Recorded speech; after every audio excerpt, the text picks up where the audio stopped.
ಕೃಷ್ಣಾರಮಣರಾಜ್ಯದವು ಪುಷ್ಣೀತಾಂ ಮಮ ಸದ್ಬುದ್ಧಿಂ ವೃಷ್ಣಿವಾಸಿಷ್ಠವಂಶಜೌ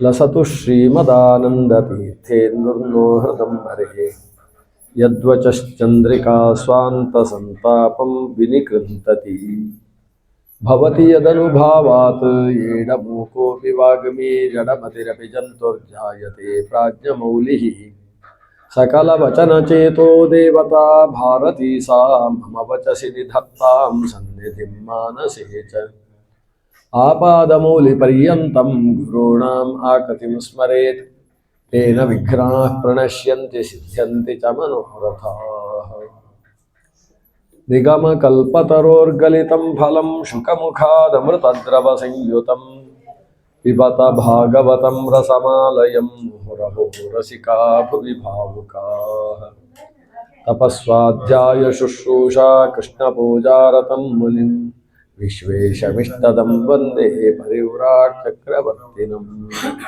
श्रीगुरुभ्यो नमः हरिः ओम्।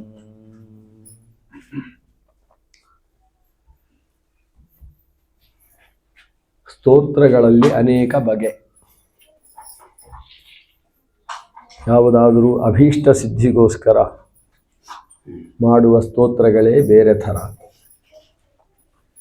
ಭಗವಂತನ ಗುಣವರ್ಣನೆಯನ್ನು ಮಾತ್ರ ಮಾಡಿ ನನಗೆ ಅಂಥದ್ದು ಬೇಕು ಇಂಥದ್ದು ಬೇಕು ಎಂಬ ಯಾವುದೇ ಪ್ರಾರ್ಥನೆಯನ್ನು ಮಾಡದ ನಾಮಸ್ತೋತ್ರಗಳು, ಶತನಾಮ ಸ್ತೋತ್ರ, ದ್ವಾದಶನಾಮ ಸ್ತೋತ್ರ, ಸಹಸ್ರನಾಮ ಸ್ತೋತ್ರ, ಕೇವಲ ಭಗವಂತನ ವರ್ಣನೆಯನ್ನು ಮಾತ್ರ ಮಾಡ್ತಕ್ಕಂತಹ ಸ್ತೋತ್ರಗಳು ಮತ್ತೊಂದು ಬಗೆ. ಇನ್ನು ಕೆಲವು ಬಗೆಯ ಸ್ತೋತ್ರಗಳು ಭಯವನ್ನು ಪರಿಹರಿಸುವುದಕ್ಕೋಸ್ಕರ ಇರತಕ್ಕಂಥವುಗಳು. ರೋಗ ಭಯದ ನಿವೃತ್ತಿಗೋಸ್ಕರ ಕೆಲವು ಸ್ತೋತ್ರ, ಶತ್ರು ಭಯದ ನಿವೃತ್ತಿಗೋಸ್ಕರ ಕೆಲವು ಸ್ತೋತ್ರ, ರಾಜಭಯ, ಚೋರ ಭಯ, ಸರ್ಪ ಭಯ, ಇಂಥ ಕೆಲವು ಭಯಗಳಿಂದ ನಿವೃತ್ತಿಗೋಸ್ಕರ ಮಾಡುವಂತಹ ಸ್ತೋತ್ರಗಳು. ಅಂತಹ ಭಯ ನಿವೃತ್ತಿಗೋಸ್ಕರ ಮಾಡುವ ಸ್ತೋತ್ರಗಳಲ್ಲಿ ಕವಚ ಅಥವಾ ವರ್ಮ ಸ್ತೋತ್ರ ಅಂತ ಒಂದು ಪ್ರಸಿದ್ಧವಾದ ಸ್ತೋತ್ರ. ಈ ಸ್ತೋತ್ರದ ಮೂಲ ಉದ್ದೇಶವೇ ಭಯ ನಿವೃತ್ತಿ. ಬೇರೆ ಬೇರೆ ದೇವತೆಗಳನ್ನು ಕುರಿತು ಕವಚ ಸ್ತೋತ್ರಗಳು ಉಂಟು. ಆದಿತ್ಯ ಕವಚ ಅಂತ ಸೂರ್ಯನ ಕುರಿತು ಕವಚ ಸ್ತೋತ್ರ, ದೇವಿ ಕವಚ ಅಂತ ಹೇಳಿ ದೇವಿಯ ಕುರಿತಾಗಿ ಕವಚ ಸ್ತೋತ್ರ, ರುದ್ರ ಕವಚ ಅಂತೇಳಿ ರುದ್ರನ ಕುರಿತಾಗಿ ಕವಚ ಸ್ತೋತ್ರಗಳು. ಹೀಗೆ ಕವಚ ಅನ್ನುವ ಸ್ತೋತ್ರಗಳು ಅನೇಕ ಇದ್ದಾವೆ. ನಾರಾಯಣನ ಕುರಿತು ಒಂದು ಕವಚ ಸ್ತೋತ್ರ ಇದ್ದರೆ ಅದು ಭಯ ನಿವೃತ್ತಿಗೂ ಸಾಧನವಾಗ್ತದೆ, ಮೋಕ್ಷ ಪ್ರಾಪ್ತಿಗೆ ಕಾರಣವಾದ ಭಗವತ್ ಪ್ರೀತಿಗೂ ಅದು ಹೇತುವಾಗ್ತದೆ. ಐಹಿಕ ಮತ್ತು ಪಾರತ್ರಿಕವಾದ ಉಭಯ ಫಲವನ್ನು ಕೊಡತಕ್ಕಂತಹ ಕವಚ ಸ್ತೋತ್ರ ಅದು ನಾರಾಯಣ ಕವಚ ಸ್ತೋತ್ರ. ಕವಚ ಅಂದರು ವರ್ಮ ಅಂದರು ಅರ್ಥ ಒಂದೇ. ವರ್ಮ ಅನ್ನುವ ಶಬ್ದಕ್ಕೆ ಕ್ಷತ್ರಿಯ ಅಂತ ಒಂದು ಅರ್ಥ ಇದೆ. ಇನ್ನೊಂದು ವರ್ಮ ಅನ್ನುವ ನಪುಂಸಕಲಿಂಗದ ಶಬ್ದಕ್ಕೆ ಕವಚ, ಶರೀರದ ಭಾಗಕ್ಕೆ, ಅದು ಎದೆಗೆ ಮಾತ್ರ ಅಲ್ಲ, ಕೈಗೆ ವರ್ಮವನ್ನು ಕಟ್ಟಿಕೊಳ್ಬೋದು, ಕಾಲಿಗೆ ಕಟ್ಟಿಕೊಳ್ಬೋದು. ಯಾವ ಭಾಗಕ್ಕೆ ಶತ್ರುಗಳಿಂದ ಭೀತಿ ಇದೆಯೋ ಆ ಭಾಗಕ್ಕೆ ಕವಚವನ್ನು ಧಾರಣೆ ಮಾಡಿಕೊಳ್ಳಬೇಕು. ಬಿಲ್ಗಾರನು ಬಿಲ್ಲನ್ನು ಹಿಡಿದು ಬಾಣ ಪ್ರಯೋಗ ಮಾಡಬೇಕಾದರೆ ಆ ಬಾಣದ ಹಿಂಭಾಗ ತನ್ನ ಕೈಗೆ ತಾಗಿ ಕೈಯಲ್ಲಿ ತೊಂದರೆಯಾಗಬಾರದು ಅನ್ನೋ ದೃಷ್ಟಿಯಿಂದ ಬೆರಳಿಗೂ ಕೂಡ ಕವಚವನ್ನು ಧಾರಣೆ ಮಾಡಲಿಕ್ಕಿದೆ. ಅಂಗುಲಿತ್ರಾಣ ಅಂತ ಅದಕ್ಕೆ ಹೆಸರು.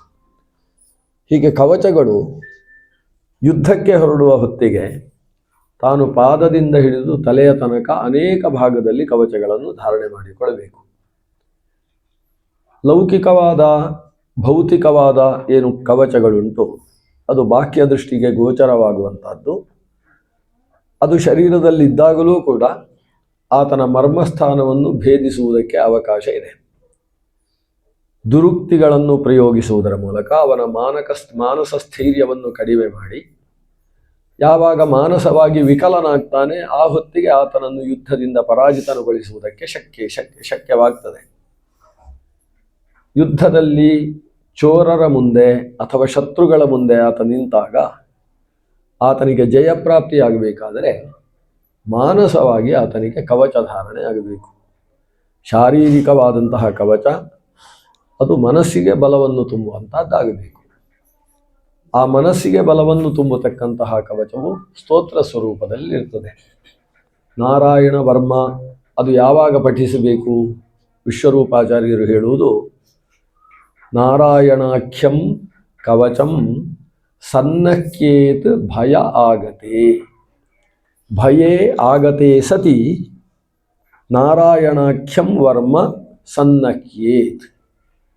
ನಹ ಬಂಧನೆ ಅಂತ ಧಾತು. ಸನ್ನಕ್ಯೇತ್ ಅಂದರೆ ಬಂಧಿಸಿಕೊಳ್ಬೇಕು, ಕಟ್ಟಿಕೊಳ್ಬೇಕು, ಅವಚಿಕೊಳ್ಬೇಕು. ಯಾವುದನ್ನು? ನಾರಾಯಣಾಖ್ಯಂ ಕವಚಂ. ನಾರಾಯಣ ಕವಚವೆಂಬಂಥದ್ದನ್ನು ನಾವು ನಮ್ಮಲ್ಲಿ ಧಾರಣೆ ಮಾಡಿಕೊಳ್ಬೇಕು. ಯಾವಾಗ ಅಂದರೆ ಭಯೇ ಆಗತೆ, ಭಯ ಬಂದಾಗ. ಭಯವಿಲ್ಲದೆ ಇದ್ದಂತಹ ಪ್ರಸಂಗ ಮನುಷ್ಯನಾಗಿ ಹುಟ್ಟಿದವನಿಗೆ ಸುತರಾಮ್ ಇರುವುದಿಲ್ಲ. ದೇವತೆಗಳಿಗಾಗುವಾಗ ಕೆಲವೊಮ್ಮೆ ಭಯ, ಅನೇಕ ಸಂದರ್ಭದಲ್ಲಿ ನಿರ್ಭಯ.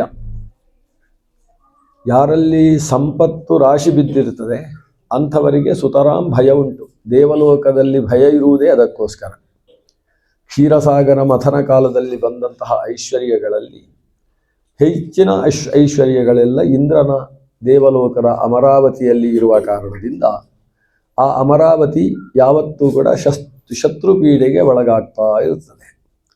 ಅದನ್ನು ಆಕ್ರಮಿಸಿ ತನ್ನದಾಗಿಸಿಕೊಳ್ಳಬೇಕು ಅಂತ ಕಾಯತಕ್ಕಂತಹ ಅನೇಕ ರಾಕ್ಷಸ, ದಾನವ, ಯಾತುಧಾನ ದೈತ್ಯ ಸಮುದಾಯ ಅನ್ನೋದು ನಿರಂತರವಾಗಿ ಇರುತ್ತದೆ.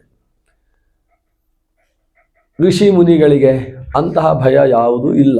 ಆದ್ದರಿಂದ ಅವರು ಕವಚದ ಪಾರಾಯಣವನ್ನು ಮಾಡಬೇಕಾದಂತಹ ಅವಶ್ಯಕತೆಯೂ ಇಲ್ಲ. ಆದರೆ ದಧೀಚಿ ಮೊದಲಾದಂತಹ ಮಹರ್ಷಿಗಳೂ ಕೂಡ ಈ ನಾರಾಯಣ ಕವಚವನ್ನು ಸಾಧನೆ ಮಾಡಿ ಆ ನಾರಾಯಣ ಕವಚದ ಬಲದಿಂದ ವಿಶಿಷ್ಟವಾದ ಶಕ್ತಿಯನ್ನು ತನ್ನ ಚರ್ಮದಲ್ಲಿ, ರಕ್ತದಲ್ಲಿ, ಮಾಂಸದಲ್ಲಿ ಮಾತ್ರ ಅಲ್ಲ, ತನ್ನ ಅಸ್ಥಿಯಲ್ಲೂ ಕೂಡ ಅಂತಹ ಶಕ್ತಿಯನ್ನು ಪಡೆದಿದ್ದರಂತೆ. ನಾರಾಯಣ ವರ್ಮದ ಅನುಷ್ಠಾನದ ಬಲ ಏನು? ಅದು ಹೊರಗಿನಿಂದ ಚರ್ಮದಲ್ಲಷ್ಟೇ ಶಕ್ತಿಯನ್ನು ತುಂಬಿಸುವುದಲ್ಲ, ಅದರ ಒಳಗಿರತಕ್ಕಂತಹ ನರ ನಾಡಿಗಳಲ್ಲಿ ಅಥವಾ ರಕ್ತ, ಮಾಂಸ, ಮಜ್ಜೆಗಳಲ್ಲಷ್ಟೇ ಶಕ್ತಿಯನ್ನು ತುಂಬಿಸುವುದು ಅಲ್ಲ. ಶರೀರದಲ್ಲಿ ಗಟ್ಟಿಯಾದ ಭಾಗಕ್ಕೆ ಅಸ್ಥಿ ಅಥವಾ ಎಲುಬು ಅಂತ ಹೆಸರು. ಅದರಲ್ಲೂ ಹೋಗಿ ನಾರಾಯಣ ವರ್ಮದ ಶಕ್ತಿ ಸಂಚಯನ ಆಗ್ತದೆ. ದಧೀಚಿ ಮಹರ್ಷಿಯ ನಾರಾಯಣ ವರ್ಮದ ಅನುಷ್ಠಾನ ಎಷ್ಟು ಬಲವತ್ತರವಾಗಿತ್ತು ಅಂದರೆ, ಆತನ ನಾರಾಯಣ ವರ್ಮದ ಅನುಷ್ಠಾನದ ಬಲದಿಂದ ದಧೀಚಿಯ ಎಲುಬುಗಳಲ್ಲಿ ಆ ಶಕ್ತಿ ಹೋಗಿ ನಿಂತಿತ್ತು. ನಾರಾಯಣ ಶಕ್ತಿ ಆತನ ಅಸ್ಥಿ ಸಂಚಿತವಾಗಿತ್ತು. ಈ ಕಾರಣದಿಂದಲೇ ಮುಂದಕ್ಕೆ ದೇವತೆಗಳು ದಧೀಚಿಯ ಅಸ್ಥಿಯನ್ನು ನಾರಾಯಣ ವರ್ಮದ ಬಲದಿಂದ ತಮ್ಮ ಅಸ್ತ್ರವನ್ನಾಗಿಸಿಕೊಂಡು ಅದನ್ನು ವಜ್ರ ಅಂತ ಕರೆಸಿಕೊಳ್ತದೆ. ವಜ್ರಾಯುಧಧಾರಿಯಾಗಿ ಇಂದ್ರ ವೃತ್ರಾಸುರನನ್ನು ಮುಂದೆ ಸಂಹಾರ ಮಾಡ್ತಾನೆ. ಅದಕ್ಕೆ ಆ ಶಕ್ತಿ ಅವನ ಅಸ್ಥಿಯಲ್ಲಿ ಬಂದದ್ದು ಅದು ನಾರಾಯಣ ವರ್ಮದ ಬಲದಿದ್ದ. ಒಬ್ಬ ಕೌಶಿಕ ಅಂತ ಋಷಿ ಇದ್ದ. ಆತನಿಗೆ ಪತ್ನಿ ಮೃತಳಾಗಿದ್ದಳು. ಮಕ್ಕಳು ಅವರಿದ್ದರೂ ಕೂಡ ಅವರ ಜೊತೆಗೆ ಸಂಸಾರ ಮಾಡುವ ಇಷ್ಟ ಅವನಿಗೆ ಆಗಲಿಲ್ಲ. ಮನೆಯನ್ನು ಬಿಟ್ಟು ಕ್ಷೇತ್ರ ಯಾತ್ರೆಗೆ ಅಂತ ಹೊರಟ. ದಕ್ಷಿಣ ಭಾರತದ ಯಾತ್ರೆಯನ್ನು ಮುಗಿಸಿ ತಾನು ಉತ್ತರದ ಕಡೆಗೆ, ಭಾರತ ದೇಶದ ಪಶ್ಚಿಮದ ದಿಕ್ಕಿನ ಉತ್ತರ ಭಾಗಕ್ಕೆ ಅಂದರೆ ಪ್ರಾಚೀ ಸರಸ್ವತಿ ನದಿಯ ಕಡೆಗೆ ತಾನು ಸಾಗಿದ್ದ. ಪ್ರಾಚೀ ಸರಸ್ವತಿ ಅಂದರೆ ಇವತ್ತಿನ ರಾಜಸ್ಥಾನದಲ್ಲಿ, ಗುಜರಾತಿನ ತುದಿಯಲ್ಲಿ ಇರತಕ್ಕಂತಹ ಪ್ರದೇಶ. ಆ ಪ್ರದೇಶದಲ್ಲಿ ಅಲ್ಲಿ ಮರುಭೂಮಿ ಇದೆ. ಆ ಮರುಭೂಮಿಯಲ್ಲಿ ಆತ ಸಂಚಾರ ಮಾಡ್ತಾ ಇದ್ದ. ಪ್ರಾಚೀ ಸರಸ್ವತಿ, ಆ ಮರುಭೂಮಿಯಲ್ಲಿ ಹರಿಯತಕ್ಕಂತಹ ಸರಸ್ವತಿ ನದಿ. ಈ ಭಾರತದಲ್ಲಿ 2 ಸರಸ್ವತಿ ಇದೆ. ಒಂದು ಪ್ರಾಚೀ ಸರಸ್ವತಿ ಅಂತ ಇದ್ದರೆ ಸಿಂಧೂ ನದಿಗೆ ಸೇರ್ತಕ್ಕಂತಹ ಉಪನದಿ. ಅದು ಈ ರಾಜಸ್ಥಾನದಲ್ಲಿರುವ ಮರುಭೂಮಿಯ ಕಡೆಗೆ ಹರಿದು ಮರುಭೂಮಿಯಲ್ಲಿ ಆ ಮರಳಿನ ಒಳಭಾಗದಲ್ಲಿ ಹೋಗಿ ಅದು ಗುಪ್ತಗಾಮಿನಿ ಆಗ್ತದೆ. ಮೇಲಕ್ಕೆ ಕಾಣಿಸುವಾಗ ಮರಳು ಮಾತ್ರ ಇದೆ. ನದಿ ಮರಳಿನ ಅಡಿಯಲ್ಲಿ ಹರಿದು ಹೋಗಿ ಸಮುದ್ರದಲ್ಲಿ ಸೇರತಕ್ಕಂತಹ ಒಂದು ಪ್ರಾಚೀ ಸರಸ್ವತಿ ಇಂದ ಗುಪ್ತಗಾಮಿನಿ ನದಿ ಇದೆ. ಆ ನದಿಯ ತೀರದಲ್ಲಿ ಆತ ಸಂಚಾರ ಮಾಡ್ತಾ ಇದ್ದಾನೆ. ಅಷ್ಟರಲ್ಲಿ ಅಲ್ಲಿಯ ಬಿಸಿಲುಗಾಡಿನಲ್ಲಿ ಆತನಿಗೆ ಶರೀರದಲ್ಲಿ ಆ ಬಿಸಿಲನ್ನು ಸಹಿಸುವುದಕ್ಕೆ ಸಾಧ್ಯ ಆಗಲಿಲ್ಲ. ಸೂರ್ಯ ಶಕ್ತಿಯ ಸ್ಫೋಟದಿಂದಾಗಿ ಆತ ತನ್ನ ಶರೀರವನ್ನು ಕಳೆದುಕೊಳ್ಳುವ ಪ್ರಸಂಗ ಬಂತು. ಆ ಮರುಭೂಮಿಯಲ್ಲೇ ಆತ ಸತ್ತು ಹೋದ. ಅವನಿಗೆ ಅಂತ್ಯಕ್ರಿಯೆಯನ್ನು ನಡೆಸುವುದಕ್ಕೆ ಯಾರೂ ಇಲ್ಲ. ಆದರೆ ಈ ಕೌಶಿಕ ಬ್ರಾಹ್ಮಣ ನಾರಾಯಣ ವರ್ಮದ ಮಹಾ ಉಪಾಸಕ. ಪ್ರತಿನಿತ್ಯವೂ ತ್ರಿಸಂಧ್ಯಾ ಗಾನ ಮಾಡ್ತಾ ಇದ್ದಂತೆ ನಾರಾಯಣ ವರ್ಮವನ್ನು. ಅಂದರೆ 3 ಸಂಧ್ಯಾ ಕಾಲದಲ್ಲಿ ನಾರಾಯಣ ವರ್ಮವನ್ನು ಪಠಿಸ್ತಾ ಇದ್ದ. ಆ ನಾರಾಯಣ ವರ್ಮದ ಬಲ ಅವನ ಶರೀರದಲ್ಲಿ ಮಾತ್ರ ಅಲ್ಲ, ಅವನ ಅಸ್ಥಿಯಲ್ಲೂ ಕೂಡ ಸಂಚಿತವಾಗಿತ್ತು. ಆತ ಅಲ್ಲಿ ಸತ್ತ ಮೇಲೆ ಶರೀರದ ಉಳಿದ ಭಾಗಗಳೆಲ್ಲ ಕೊಳೆತು ಕೊನೆಗೆ ನಾಶವಾದವು. ಆದರೆ ಎಲುಬು ಮಾತ್ರ ಅಲ್ಲಿ ಉಳಿದಿದೆ. ಆ ಆತ್ಮಕ್ಕೆ ಶಾಂತಿ ಸಿಗಲಿಲ್ಲ. ಯಾಕೆ ಅಂತೇಳಿದರೆ ಅದಕ್ಕೆ ಬೇಕಾದ ಸಂಸ್ಕಾರಗಳು ಆಗಲಿಲ್ಲ. ಅಗ್ನಿ ಸಂಸ್ಕಾರವೂ ಆಗಲಿಲ್ಲ ಅಥವಾ ಭೂ ಸಂಸ್ಕಾರವೂ ಕೂಡ ಆಗಲಿಲ್ಲ. ಉಳಿದ ಔರ್ಧ್ವದೇಹಿಕ ಕ್ರಿಯೆಗಳು, ತರ್ಪಣಾದಿ ವಿಧಾನಗಳು ಯಾವುದೂ ನಡೆದಿಲ್ಲ. ಆದ್ದರಿಂದ ಶ್ರಾದ್ದ ಪ್ರಕ್ರಿಯೆಯ ಪಿಂಡ ಲೋಪದ ಕಾರಣದಿಂದಾಗಿ ಆ ಆತ್ಮನಿಗೆ ಚಿರವಾದ ಲೋಕ ಪ್ರಾಪ್ತಿಯಾಗಲಿಲ್ಲ. ಅಂತಹ ಸ್ಥಿತಿಯಲ್ಲಿ ಆ ನಾರಾಯಣ ವರ್ಮದ ಬಲ ಏನು ಅನ್ನುವುದನ್ನು ಈ ಷಷ್ಠಸ್ಕಂದ ವರ್ಣನೆ ಮಾಡ್ತದೆ. ಒಬ್ಬ ಚಿತ್ರರಥ ಅಂತ ಹೇಳ್ತಕ್ಕಂತಹ ಗಂಧರ್ವ ರಾಜ, ಅವನು ತನ್ನ ವಿಮಾನದ ಮೂಲಕ ಆಕಾಶ ಮಾರ್ಗದಲ್ಲಿ ಸಂಚಾರ ಮಾಡ್ತಾ ಇದ್ದವ. ಪ್ರಾಚೀ ಸರಸ್ವತಿಯ ಮೇಲ್ಭಾಗದಲ್ಲಿ ಆತ ತನ್ನ ವಿಮಾನದ ಮೂಲಕ ಬರ್ತಾ ಇದ್ದಾನೆ. ಯಾವಾಗ ಕೆಳಗೆ ಇದ್ದಂತಹ ಮೃತನಾದ ಈ ಕೌಶಿಕ ಬ್ರಾಹ್ಮಣನ ಎಲುಬನ್ನು ಆ ವಿಮಾನ ದಾಟಿತೋ, ಆವಾಗ ವಿಮಾನವು ಯೋಗಶಕ್ತಿಯನ್ನು ಕಳೆದುಕೊಂಡು ನೆಲಕ್ಕೆ ಇಳಿಯಿತು, ಭೂಸ್ಪರ್ಶವನ್ನು ಮಾಡಿತು. ಏನು ಮಾಡಿದರೂ ವಿಮಾನ ಮೇಲಕ್ಕೆ ಏಳ್ತಾ ಇಲ್ಲ. ಯಾಕೆ ಹೀಗಾಯಿತು ಅಂತೇಳಿ ಚಿತ್ರರಥ ವಿಚಾರ ಮಾಡ್ತಾನೆ. ಅಷ್ಟು ಹೊತ್ತಿಗೆ ಸೂರ್ಯನ ಮುಂಭಾಗದಲ್ಲಿ ಸೂರ್ಯನ ಜೊತೆಗೆ ಸಂಚಾರ ಮಾಡತಕ್ಕಂತಹ ವಾಲಖಿಲ್ಯ ಮಹರ್ಷಿಗಳು ಕಾಣಿಸಿಕೊಳ್ತಾರೆ. 60,000 ಜನ ವಾಲಖಿಲ್ಯರು. ಆ ವಾಲಖಿಲ್ಯ ಮಹರ್ಷಿಗಳಲ್ಲಿ ಪ್ರಶ್ನಿಸ್ತಾನೆ. ವಾಲಖಿಲ್ಯರು ಹೇಳ್ತಾರೆ, ನೀನು ವಿಮಾನದಲ್ಲಿ ಸಾಗಿ ಹೋಗುವಾಗ ಇಂತಹ ಎಲುಬನ್ನು ದಾಟಿದ್ದಿ ನೋಡು, ಇದು ಸಾಮಾನ್ಯನ ಎಲುಬು ಅಲ್ಲ. ನಿರಂತರವಾಗಿ ನಾರಾಯಣ ವರ್ಮನ ಉಪಾಸನೆಯನ್ನು ಅರ್ಥಜ್ಞಾನ ಪುರಸ್ಸರವಾಗಿ ಮಾಡಿದಂತಹ ವ್ಯಕ್ತಿ ಕೌಶಿಕ ಬ್ರಾಹ್ಮಣ. ಆತನ ಅಸ್ಥಿ ವಿಲಂಘನದಿಂದ ನಿನಗೆ ಈ ಸಮಸ್ಯೆಯಾಗಿದೆ. ಇವನಿಗೆ ಅರ್ಥ ಆಗಲಿಲ್ಲ. ಅವನ ಅಸ್ಥಿಯನ್ನು ನಾನು ಲಂಘನ ಮಾಡುವುದಕ್ಕೂ ಎಷ್ಟೆಷ್ಟು ಎಲುಬುಗಳನ್ನು ದಾಟಿ ಹೋಗ್ತಾ ಇರ್ತೇವೋ ಏನೋ ನಾವು ವಿಮಾನದಲ್ಲಿ. ಇವನ ಅಸ್ಥಿ ವಿಲಂಘನವನ್ನು ಮಾಡಿದ ಕೂಡಲೇ ನನ್ನ ಈ ರಥದ ಶಕ್ತಿ ಹ್ರಾಸವಾಗುವುದಕ್ಕೇನು ಕಾರಣ? ವಾಲಖಿಲ್ಯರು ಹೇಳ್ತಾರೆ, ಮತ್ತೆ ನಿನ್ನ ರಥಕ್ಕೆ ಆ ಶಕ್ತಿ ಬರಬೇಕು ಅಂತಾದರೆ ನೀನು ಆ ಕೌಶಿಕ ಬ್ರಾಹ್ಮಣನಿಗೆ ಸಂಸ್ಕಾರವನ್ನು ಮಾಡುವ ಸಂಕಲ್ಪ ಮಾಡಬೇಕು.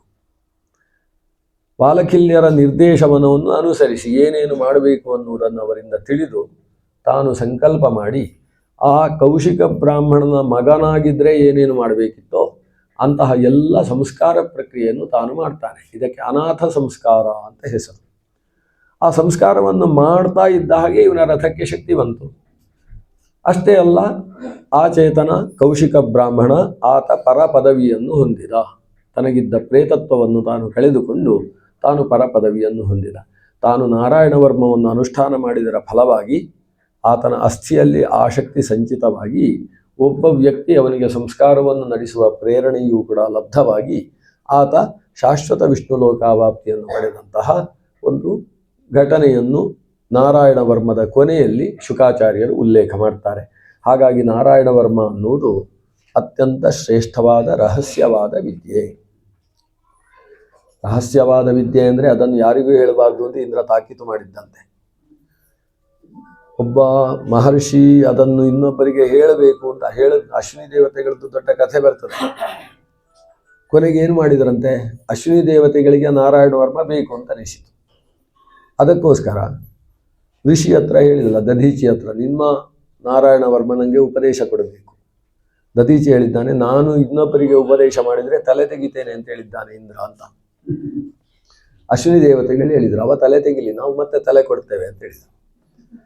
ಅಶ್ವಿನಿ ದೇವತೆಗಳು ಆಯುರ್ವೇದದ ವಿಜ್ಞಾನಿಗಳಲ್ವಾ, ಆದ್ದರಿಂದ ಹೋದ ತಲೆ ಇಡುವುದಕ್ಕೆ ಅಥವಾ ಇದ್ದ ತಲೆ ತೆಗೆಯುವುದಕ್ಕೆಲ್ಲ ಗೊತ್ತಿರುವವರು. ಅದಕ್ಕೆ ದಧೀಚಿ ಹೇಳಿದ, ನನ್ನ ತಲೆ ತೆಗೆದ್ರೆ ನೀವು ಹೊಸ ತಲೆ ಕೊಡಬಹುದು, ಆದರೆ ದಧೀಚಿಯ ತಲೆ ಬರುವುದಿಲ್ಲ ಅಲ್ವಾ ಅಂತ. ಅದಕ್ಕೆ ಹೇಳಿದರೆ, ಅದಕ್ಕೆ ನಿನ್ನ ತಲೆ ತೆಗೆದು ಜಾಗ್ರತೆಯಾಗಿ ಫ್ರಿಜ್ಜಲ್ಲಿ ಇಡ್ತೇವೆ. ಮೊದಲು ನಿನ್ನ ತಲೆ ತೆಗೆದು ಈ ಕಡೆ ಇಡ್ತೇವೆ, ಆಮೇಲೆ ನಿನಗೊಂದು ಬೇರೆ ತಲೆ ಇಡ್ತೇವೆ. ಅವನು ಬಂದು ತಲೆ ತೆಗೆಯುವುದಲ್ವಾ, ತೆಗಿಲಿ, ಆಮೇಲೆ ನಿನ್ನ ತಲೆಯನ್ನೇ ಇಟ್ಟರೆ ಸರಿ ಅಂತ ಹೀಗೆ ಇಟ್ಟರಂತೆ.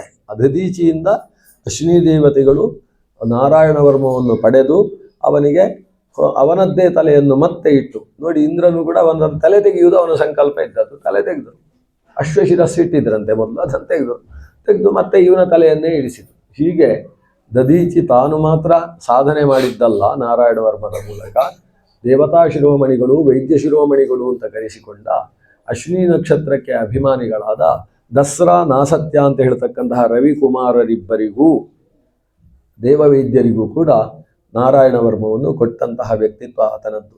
ಅಂತಹ ನಾರಾಯಣ ವರ್ಮ. ನಾರಾಯಣ ವರ್ಮವನ್ನು ಅರ್ಥ ಮಾಡಿಕೊಳ್ಳುವಾಗ ಒಟ್ಟು ನಾರಾಯಣ ವರ್ಮ ಇರುವುದು ಇಷ್ಟೇ, 3 ಹಂತದಲ್ಲಿ ನಾರಾಯಣ ವರ್ಮ ಇದೆ. ಮೊದಲ ಹಂತದಲ್ಲಿ ನಮ್ಮನ್ನು ನೆಲದಲ್ಲಿ ನರಸಿಂಹ, ವನ ಕಾಡಿಗೆ ಹೋದಾಗ ನರಸಿಂಹ ರಕ್ಷಿಸಲಿ, ನೆಲದಲ್ಲಿ ವಟುವಾಮನ ರಕ್ಷಿಸಲಿ, ಆಕಾಶಕ್ಕೆ ಹಾರಿ ಹೋಗುವಾಗ ತ್ರಿವಿಕ್ರಮ ರೂಪಿ ಪರಮಾತ್ಮ ರಕ್ಷಿಸಲಿ, ನೀರಿನಲ್ಲಿ ಜಲೇಶು ಮಾಂ ರಕ್ಷತು ಮತ್ಸ್ಯ ಮೂರ್ತಿರ್ಯಾದೋ ಗಣೇಭ್ಯೋ ವರುಣಸ್ಯ ಪಾಶಾತ್. ನೀರಿನಲ್ಲಿ ರಕ್ಷಿಸಲಿ ಅಂತ ಅಷ್ಟೇ ಅಲ್ಲ, ಮತ್ಸ್ಯಮೂರ್ತಿ ನೀರಿನಲ್ಲೇ ಓಡಾಡುವ ಭಗವಂತನ ಮೂರ್ತಿ ಅದು. ಅದು ಜಲೇಶು ಅಥವಾ ಜಲೇತು ರಕ್ಷತು, ಜಲದಲ್ಲಿ ನಮ್ಮನ್ನು ರಕ್ಷಣೆ ಮಾಡಲಿ. ಜಲದಲ್ಲಿ ರಕ್ಷಣೆ ಮಾಡುವುದೇನಿದೆ? ಜಲದಲ್ಲಿ ತೊಂದರೆ ಬರುವಂತಹದ್ದು ಒಂದು ಯಾದೋ ಗಣೇಭ್ಯ, ಮತ್ತೊಂದು ವರುಣಸ್ಯ ಪಾಶ, 2 ವರುಣ ಪಾಶ ಮತ್ತು ಯಾದೋ ಗಣ, ಇವುಗಳಿಂದ ನೀರಿನಲ್ಲಿ ನಿನಗೆ ತೊಂದರೆ ಬಂದರೆ ಅದನ್ನು ಮತ್ಸ್ಯಮೂರ್ತಿ ಪರಿಹಾರ ಮಾಡಿ ರಕ್ಷಣೆ ಮಾಡ್ತಾನೆ. ಯಾದೋ ಗಣ ಅಂತ ಹೇಳಿದರೆ ಜಲಚರವಾದ ಸಮಗ್ರ ಪ್ರಾಣಿಗಳಿಗೆ ಯಾದಸ್ಸುಗಳು ಅಂತ ಹೆಸರು. ಅದರಲ್ಲಿ ಮೊಸಳೆಯೂ ಸೇರ್ತದೆ, ದೊಡ್ಡ ಕಪ್ಪೆಗಳು ಸೇರ್ತವೆ, ನೀರಾನೆ, ನೀರು ಕಾಗೆಗಳು ಕೂಡ ಸೇರ್ತವೆ. ನೀರಿನಲ್ಲಿ ಓಲಾಡುವ ಪ್ರಾಣಿಗಳು, ಮೀನಿನಿಂದ ಹಿಡಿದು ಮೊಸಳೆಯ ತನಕ ಎಲ್ಲವೂ, ತಿಮಿಂಗಿಲ ಗಿಲಗಳು ಕೂಡ ಯಾದೋ ಗಣ ಅಂತ ಕರೆಸಿಕೊಳ್ತಾರೆ. ಅವುಗಳಿಂದ ಉಂಟಾಗುವ ತೊಂದರೆಯನ್ನು ಮತ್ಸ್ಯಮೂರ್ತಿ ಪರಿಹರಿಸಿಕೊಳ್ಳಬೇಕು. ಅಷ್ಟೇ ಅಲ್ಲ, ವರುಣಪಾಶ. ವರುಣಪಾಶ ಅಂತ ಹೇಳಿದರೆ ನೀರಿನಲ್ಲಿರ್ತಕ್ಕಂತಹ ಸುಳಿಗಳು, ಆವರ್ತ ಅಂತ ಕರೀತಾರೆ. ನೀರಿಗೆ ಬಿದ್ದಂತಹ ವ್ಯಕ್ತಿ ಆ ಸುಳಿಯಲ್ಲಿ ಸಿಕ್ಕಿ ಹಾಕಿಕೊಂಡ ಪಕ್ಷದಲ್ಲಿ ತನ್ನ ಚೈತನ್ಯವನ್ನು ತಾನು ಕಳೆದುಕೊಳ್ತಾನೆ, ಅದರಿಂದ ತಪ್ಪಿಸಿಕೊಳ್ಳುವಲ್ಲಿ ಸೋಲ್ತಾನೆ. ಅಂದರೆ ವರುಣನ ಪಾಶಕ್ಕೆ ಸಿಕ್ಕಿಕೊಂಡಿದ್ದಾನೆ ಅಂತ ಅರ್ಥ. ಆ ವರುಣಪಾಶದಲ್ಲಿ ಆತ ಸಿಕ್ಕಿಕೊಂಡಾಗ ಮತ್ಸ್ಯಮೂರ್ತಿಯನ್ನು ಆತ ಸ್ಮರಿಸಬೇಕಂತೆ. ಜಲೇಶು ಮಾಂ ರಕ್ಷತು ಮತ್ಸ್ಯಮೂರ್ತಿ ಅಂತ ಪ್ರಾರ್ಥನೆ ಮಾಡಬೇಕು. ಆತನಿಗೆ ಆ ಯಾವ ಆವರ್ತದಲ್ಲಿ ಆತ ಸಿಕ್ಕಿ ಹಾಕಿಕೊಂಡಿದ್ದಾನೆ ಅದರಿಂದ ಆತನಿಗೆ ಬಿಡುಗಡೆ ಆಗ್ತದೆ. ಆವರ್ತದಲ್ಲಿ ಸಿಕ್ಕಿಕೊಂಡವ ಬಿಡುಗಡೆಯೇ ಆಗುವುದು ಅಂತಿಲ್ಲ, ಆದರೆ ಬಿಡುಗಡೆ ಆಗಲೇಬಾರದು ಅಂತಲೂ ಇಲ್ಲ. ಯಾಕಂದರೆ ಆವರ್ತ ಸುತ್ತುತ್ತದೆ, ಇದ್ದಕ್ಕಿದ್ದ ಹಾಗೆ ಆವರ್ತ ತಿರುಗಿ ಸುತ್ತುವುದಕ್ಕೆ ಪ್ರಾರಂಭ ಆಗ್ತದೆ. ಅದು ಒಂದು ಥರದಲ್ಲಿ ಸುತ್ತುತ್ತಾ ಇದ್ದದ್ದು ಆವರ್ತ ಯಾವಾಗ ಸುತ್ತನ್ನು ಬಳಸುತ್ತೆ ಆವಾಗ ಅವ ಹಾರಿ ಹೊರಗೆ ಬರುವುದಕ್ಕೆ ಶಕ್ಯವಾಗ್ತದೆ. ಅದು ಭಗವಂತನ ಅನುಗ್ರಹದಿಂದ ಮಾತ್ರ ಶಕ್ಯವಾಗತಕ್ಕಂಥದ್ದು. ನಾರಾಯಣ ವರ್ಮದ ಬಲದಿಂದ ಜಲದಲ್ಲಿ ರಕ್ಷಣೆ ಸಿಗ್ತದೆ. ಕಾಡಿನಲ್ಲಿ ನರಸಿಂಹರೂಪಿ ಪರಮಾತ್ಮ ಸಿಂಹಗಳಿಂದೆಲ್ಲ ರಕ್ಷಣೆಯನ್ನು ಕೊಡ್ತಾನೆ. ಹೀಗೆ ಬೇರೆ ಬೇರೆ ಜಾಗದಲ್ಲಿ ಬೇರೆ ಬೇರೆ ರಕ್ಷಣೆಯನ್ನು ಪ್ರಾರ್ಥಿಸುವುದು, ಇದು ಒಂದು ಥರ ಆಯಿತು. ಇನ್ನೊಂದು, ಬೇರೆ ಬೇರೆ ಕೆಲಸಗಳಿಂದ ನಮಗೆ ಇಂತಹ ದೇವರಿಂದ ರಕ್ಷಣೆ ಸಿಗಲಿ ಅಂತ. ಮನುಷ್ಯ ತಿನ್ನುವುದಕ್ಕೆ ಒಂದು ನಿಯಂತ್ರಣ ಬೇಕಲ್ವಾ? ಕಂಠದ ತನಕ ತಿನ್ಬೋದು, ಮೂಗಿನ ತನಕ ತಿನ್ನಬಾರ್ದು. ಯಾಕಂದರೆ ಮೂಗಿಗಿಂತ ಕೆಳಗೆ ಬಾಯಿ ಇರೋದು. ಇವ ಕೆಳಗೆ ತುರುಕಿ ಜಾಗ ಸಾಕಾಗಲಿಲ್ಲ ಅಂತ ಮೇಲಕ್ಕೂ ತುರುಕಿ ಮೂಗು ಮಟ್ಟ ತಿನ್ನುವಂಥ ಕೆಲಸವನ್ನು ಮನುಷ್ಯ ಮಾಡಬಾರ್ದು. ಆತ ತಿಂದಂತಹ ಆಹಾರ ಅದು ಮಿತವಾಗಿರಬೇಕು, ಹಿತವಾಗಿರಬೇಕು, ಋತವಾಗಿರಬೇಕು, ಜೊತೆಗೆ ಕ್ಷುತಭುಕ್. ಋತಭುಕ್, ಮಿತಭುಕ್, ಕ್ಷುತಭುಕ್. ಕ್ಷುತಭುಕ್ ಅಂದ್ರೇನು? ಹಸಿವ ಆದಾಗ ತಿನ್ನಬೇಕು. ಈತನಿಗೆ ಈ ಆಹಾರ ವ್ಯತ್ಯಾಸ ಮಾಡಿದರೆ ಇನ್ನೂ ಕೆಲವು ವಿಷಯಗಳಿದ್ದಾವೆ. ಆತನಿಗೆ ಶೀತವಾದಾಗ ಶೀತ ಪ್ರಕೃತಿಗೆ ತೊಂದರೆಯಾಗುವಂತಹ ಆಹಾರವನ್ನು ಆತ ಸ್ವೀಕರಿಸುವ ಹಾಗಿಲ್ಲ, ಅದು ಅವನಿಗೆ ಅಪಥ್ಯ ಅಂತ ಅನಿಸಿಕೊಳ್ತದೆ. ಕಫ ಪ್ರಕೋಪವಾದಾಗ ಕಫಜನಕವಾದ ಆಹಾರವನ್ನು ಆತ ಸ್ವೀಕರಿಸುವ ಹಾಗಿಲ್ಲ, ಅದು ಅವನಿಗೆ ಅಪಥ್ಯವಾಗ್ತದೆ. ವಾತ ಪ್ರಕೋಪದ ಕಾಲದಲ್ಲಿ ಆತ ಭೂಖಂಡದಲ್ಲಿ ಆವಿರ್ಭವಿಸಿದಂತಹ ಕಂದ ಮೂಲಗಳನ್ನು ತಾನು ತಿನ್ನುವ ಹಾಗಿಲ್ಲ, ಯಾಕಂದರೆ ಅದು ವಾತ ಜನಕವಾಗ್ತದೆ, ವಾತ ಪ್ರಕೋಪಕ್ಕೆ ಪ್ರಚೋದಕವಾಗ್ತದೆ. ಆದ್ದರಿಂದಾಗಿ ಅದು ಅವನಿಗೆ ಅಪಥ್ಯವೆನಿಸ್ತದೆ. ಅಪಥ್ಯವಾದದ್ದನ್ನು ಭಕ್ಷಣ ಮಾಡಕೂಡದು, ಪಥ್ಯವನ್ನಷ್ಟೇ ಮನುಷ್ಯ ಭಕ್ಷಿಸಬೇಕು ಅನ್ನುವುದು ಆಯುರ್ವೇದ ಮಾತ್ರ ಅಲ್ಲ, ಮನುಷ್ಯನ ಜೀವನ ಪದ್ಧತಿಯ ಸಾಮಾನ್ಯವಾದಂತಹ ನಿಯಮ. ಆದರೆ ಮನುಷ್ಯನಿಗೆ ತನ್ನ ಶರೀರದಲ್ಲಿ ಯಾವ ಪ್ರಕೃತಿಯ ವಿಕೋಪ ಹೇಗಾಗಿದೆ ಅನ್ನುವ ಜ್ಞಾನ ಇಲ್ಲದೆ ಇರುವುದರಿಂದ ಆತ ತನಗೆ ಅಪಥ್ಯವಾದದ್ದನ್ನು ತಿಂತಾನೆ. ಉಳಿದ ಪ್ರಾಣಿಗಳು ಹಾಗೆ ಮಾಡುವುದಿಲ್ಲಂತೆ. ಬೆಕ್ಕಾಗಲಿ, ನಾಯಿಯಾಗಲಿ, ಹಸುವೆ ಆಗಲಿ, ಅವುಗಳಿಗೆ ನನ್ನ ಶರೀರಕ್ಕೆ ಈ ಆಹಾರ ಒಳ್ಳೆಯದಲ್ಲ ಅಂತ ಅದರ ಅಂತಃಕರಣ ಹೇಳ್ತದೆ, ಅದು ಅದನ್ನು ಮುಟ್ಟುವುದಿಲ್ಲ. ಇನ್ಯಾವುದೋ ಕಹಿಯಾದ ಪದಾರ್ಥವನ್ನು ಹೋಗಿ ತಿನ್ನಲಿಕ್ಕೆ ಶುರು ಮಾಡ್ತದೆ. ನೋಡ್ಬೋದು, ಬೆಕ್ಕುಗಳಿಗೆ ಏನಾದರೂ ಹೊಟ್ಟೆ ನೋವಾಯಿತು ಅಂತಾದರೆ ಅದು ಹೋಗಿ ಗರಿಕೆಯನ್ನು ತಿಂತಾ ಇರ್ತದೆ. ಬೆಕ್ಕು ಹೋಗಿ ಗರಿಕೆಯನ್ನು ತಿಂದು ನಮಗೆ ಆಶ್ಚರ್ಯ, ಅದಕ್ಕೆ ಗರಿಕೆ ತಿನ್ನಬೇಕು ಅಂತ ಅನಿಸ್ತದೆ. ಯಾಕಂದರೆ ಅದು ಅದರ ಅಜೀರ್ಣಕ್ಕೆ ಪರಿಹಾರವಾಗಿರ್ತದೆ, ಔಷಧವನ್ನು ಅದೇ ತಿಳ್ಕೊಳ್ತದೆ. ಆ ರೀತಿಯ ಪ್ರಜ್ಞಾಶಕ್ತಿ ಪ್ರಾಣಿ ಶಕ್ತಿಯಲ್ಲಿದೆ. ಆದರೆ ಮನುಷ್ಯ ಯಾವಾಗ ಅಪ್ಪ ಕೊಟ್ಟದ್ದನ್ನು ತಿನ್ನುವುದು, ಅಮ್ಮ ಕೊಟ್ಟದ್ದನ್ನು ತಿನ್ನುವುದು, ಪಕ್ಕದ ಮನೆಯವರು ಕೊಟ್ಟ ಚಾಕು ಲೇಖ್ಯವನ್ನು ಕೂಡ ತಿನ್ನುವುದು. ಚಾಕು ಲೇಟ್ ಅಂತ ಹೇಳುವುದು ಒಳ್ಳೆಯದಲ್ವ, ಅದನ್ನು ಚಾಕು ಲೇಖ್ಯ ಅದನ್ನು ಕೂಡ ತಿನ್ನುವುದು. ಒಟ್ಟಂದದಲ್ಲಿ ಸಿಕ್ಕಿದ್ದನ್ನೆಲ್ಲ ತಿಂದು ಅಭ್ಯಾಸ ಮಾಡಿದ್ರಿಂದ ಆತನಿಗೆ ಪಥ್ಯ ಯಾವುದು ಅಪಥ್ಯ ಯಾವುದು ಅನ್ನುವುದು ಅಂತಃಕರಣ ಪ್ರಜ್ಞೆಯಿಂದ ತಿಳಿಯದೇ ಇರತಕ್ಕಂತಹ ಸ್ಥಿತಿ ಬಂದು ಒದಗಿದೆ. ಅಂಥಲ್ಲಿ ಮನುಷ್ಯ ಅಪಥ್ಯದಿಂದ ಏನಾದರೂ ತೊಂದರೆಯನ್ನು ಅನುಭವಿಸ್ತಾನೆ ಅಂದರೆ ಅವನಿಗೆ ಇದು ಅಪಥ್ಯ, ತಿನ್ನಬಾರದು ಅಂತ ಅಂತಃಕರಣಕ್ಕೆ ಜ್ಞಾನ ಹುಟ್ಟುವ ಹಾಗೆ ಮಾಡುವುದಕ್ಕೆ ಧನ್ವಂತರಿಯನ್ನು ಪ್ರಾರ್ಥಿಸಬೇಕಂತೆ. ಧನ್ವಂತರಿರ್ ಭಗವಾನ್ ಪಾತು ಅಪಥ್ಯಾತ್ ದೇವರ್ಷಿ ವರ್ಯ ಪುರುಷಾಂತರಾರ್ಚನಾತ್. ನಾವು ಪೂಜೆ ಅಂತ ಹೇಳಿದರೆ ದೇವರದ್ದೇ ಪೂಜೆ ಅಲ್ವಾ, ದೇವರ ಪೂಜೆ, ಭಗವಂತನ ಪೂಜೆ ಬಿಟ್ಟು ಮತ್ತೊಂದು ಪೂಜೆ ಅಂತಿಲ್ಲ. ದೇವರನ್ನು ಪೂಜಿಸಬೇಕು. ಭಗವತೋ ಬಲೇನ ಭಗವತೋ ವೀರ್ಯೇಣ ಭಗವತಸ್ತೇಜಸ ಭಗವತ ಕರ್ಮಣ ಭಗವತಃ ಲಕ್ಷ್ಮೀ ಸಮೇತಸ್ಯ ನಾರಾಯಣಸ್ಯ ಪೂಜಾಂ ಕರಿಷ್ಯೆ. ದೇವಪೂಜಾ ಅಂತ ಹೇಳಿದರೆ ಭಗವಂತ ಲಕ್ಷ್ಮೀನಾರಾಯಣನ ಪೂಜೆ. ಆಮೇಲೆ ಮುಖ್ಯ ಪ್ರಾಣನ ಪೂಜೆ ಅಂದರೆ ಅರ್ಥ ಏನು? ಒಬ್ಬ ಮನೆಗೆ ಬಂದ ಬ್ರಾಹ್ಮಣನನ್ನು ಹೇಗೆ ಪೂಜೆ ಮಾಡ್ತೇವೆ? ಬ್ರಾಹ್ಮಣನಿಗೆ ತೀರ್ಥ ಕೊಟ್ಟು, ದೇವರಿಗೆ ನಿವೇದಿಸಿದ ಗಂಧ ಅಕ್ಷತೆಗಳನ್ನು ಕೊಟ್ಟು, ದೇವರ ನೈರ್ಮಾಲ್ಯವಾದಂತಹ ತುಳಸಿ ಪುಷ್ಪಗಳನ್ನು ಅವನಿಗೆ ಕೊಟ್ಟಾಗ ಅದು ಬ್ರಾಹ್ಮಣನ ಪೂಜೆ. ದೇವರ ನೈವೇದ್ಯದ ಅನ್ನವನ್ನು ಬಡಿಸಿ ಊಟ ಮಾಡಿಸಿದಾಗ ಅದು ಬ್ರಾಹ್ಮಣನ. ಅಂದರೆ ಮತ್ತೊಬ್ಬರ ಪೂಜೆ ಅಂತ ಹೇಳಿದರೆ ಭಗವಂತನ ಪೂಜೆ ಆದ ಮೇಲೆ ಆ ಭಗವತ್ ಪೂಜೆಯಲ್ಲಿ ಏನು ಶೇಷ ಇದೆ, ಭಗವಚ್ಛೇಷ ಅಂದರೆ ಭಗವಂತನ ಪ್ರಸಾದ, ಅದನ್ನು ಮತ್ತೊಬ್ಬರಿಗೆ ಕೊಡುವುದಕ್ಕೆ ಪೂಜೆ ಅಂತ ಹೆಸರು. ಅದು ಸನ್ಯಾಸಿಗಳು ಬಂದಾಗ ಅವರಿಗೆ ಪಾದಪೂಜೆ ಮಾಡುವುದಾದರೂ ಕೂಡ ಭಗವನ್ ನಿವೇದಿತವಾದದ್ದರಿಂದಲೇ ಅವರಿಗೆ ಪೂಜೆಯನ್ನು ಮಾಡುವುದು. ಮುಖ್ಯ ಪ್ರಾಣನ ಪೂಜೆ ಅಂತ ಹೇಳಿದ್ರು ಭಗವಂತನಿಗೆ ಅಭಿಷೇಕ ಮಾಡಿದಂತಹ ಶುದ್ಧೋದಕದಿಂದ ಮುಖ್ಯ ಪ್ರಾಣನನ್ನು ಅಭಿಷೇಕಿಸುವಂಥದ್ದು, ಭಗವಂತನ ತೀರ್ಥವನ್ನು ಮುಖ್ಯ ಪ್ರಾಣನಿಗೆ ಕೊಡುವಂಥದ್ದು, ಭಗವನ್ ನಿವೇದಿತವಾದಂತಹ ಗಂಧ ಪುಷ್ಪ ತುಳಸಿ ನೈರ್ಮಾಲ್ಯಾದಿಗಳನ್ನು ಮುಖ್ಯ ಪ್ರಾಣನಿಗೂ ಕೂಡ ಅಲಂಕರಿಸುವಂಥದ್ದು, ಭಗವಂತನ ನೈವೇದ್ಯವನ್ನು ಮುಖ್ಯ ಪ್ರಾಣನಿಗೆ ನೈವೇದ್ಯ ಮಾಡುವಂಥದ್ದು. ಅಂದರೆ ಒಬ್ಬ ಬ್ರಾಹ್ಮಣನಿಗೆ ಬಂದಾಗ ಮನೆಯಲ್ಲಿ ಯಾವ ರೀತಿಯ ಪೂಜೆಯೋ ಹಾಗೆ ಭಗವಂತನ ಪೂಜೆಯಾದ ಮೇಲೆ ಮುಖ್ಯ ಪ್ರಾಣನನ್ನು ಆರಂಭಿಸಿಕೊಂಡು ಉಳಿದ ಎಲ್ಲ ದೇವತೆಗಳ ಪೂಜೆ ಅಂದರೆ ಹಾಗೆಯೇ ಇರುವುದು. ಹಾಗಾದರೆ ಪೂಜೆ ಅಂತ ಹೇಳಿರುವುದು ಎಲ್ಲಿಗೆ? ಭಗವಂತನಿಗೆ ಮಾತ್ರ ಪೂಜೆ, ಇನ್ನು ಉಳಿದವರಿಗೆ ಪೂಜೆ ಅಲ್ಲ. ಮತ್ತೇನು? ಭಗವಂತನ ಪ್ರಸಾದದ ವಿತರಣೆ ಅಷ್ಟೇ. ಅದಕ್ಕೆ ಪೂಜೆ ಅಂತ ನಾವು ಕರೆಯುವುದು. ಬ್ರಾಹ್ಮಣ ಪೂಜೆಯನ್ನು ಮಾಡ್ತಾ ಇದ್ದೇವೆ, ಬ್ರಾಹ್ಮಣ ಪೂಜಾ ಮಹಂ ಕರಿಷ್ಯೆ ಅಂತ ಪೂಜೆ ಅಂತ ಅದಕ್ಕೆ ಹೆಸರು ಆಮೇಲೆ ಬಂದದ್ದು. ಪೂಜಾ ಅಂತ ಹೇಳಿದರೆ ಹರಿಪೂಜೆಯೇ ಪೂಜೆ. ಹರಿಯನ್ನು ಬಿಟ್ಟು ಬೇರೆಯವರಿಗೆ ಪೂಜೆ ಮಾಡಲಿಕ್ಕಿಲ್ವಾ?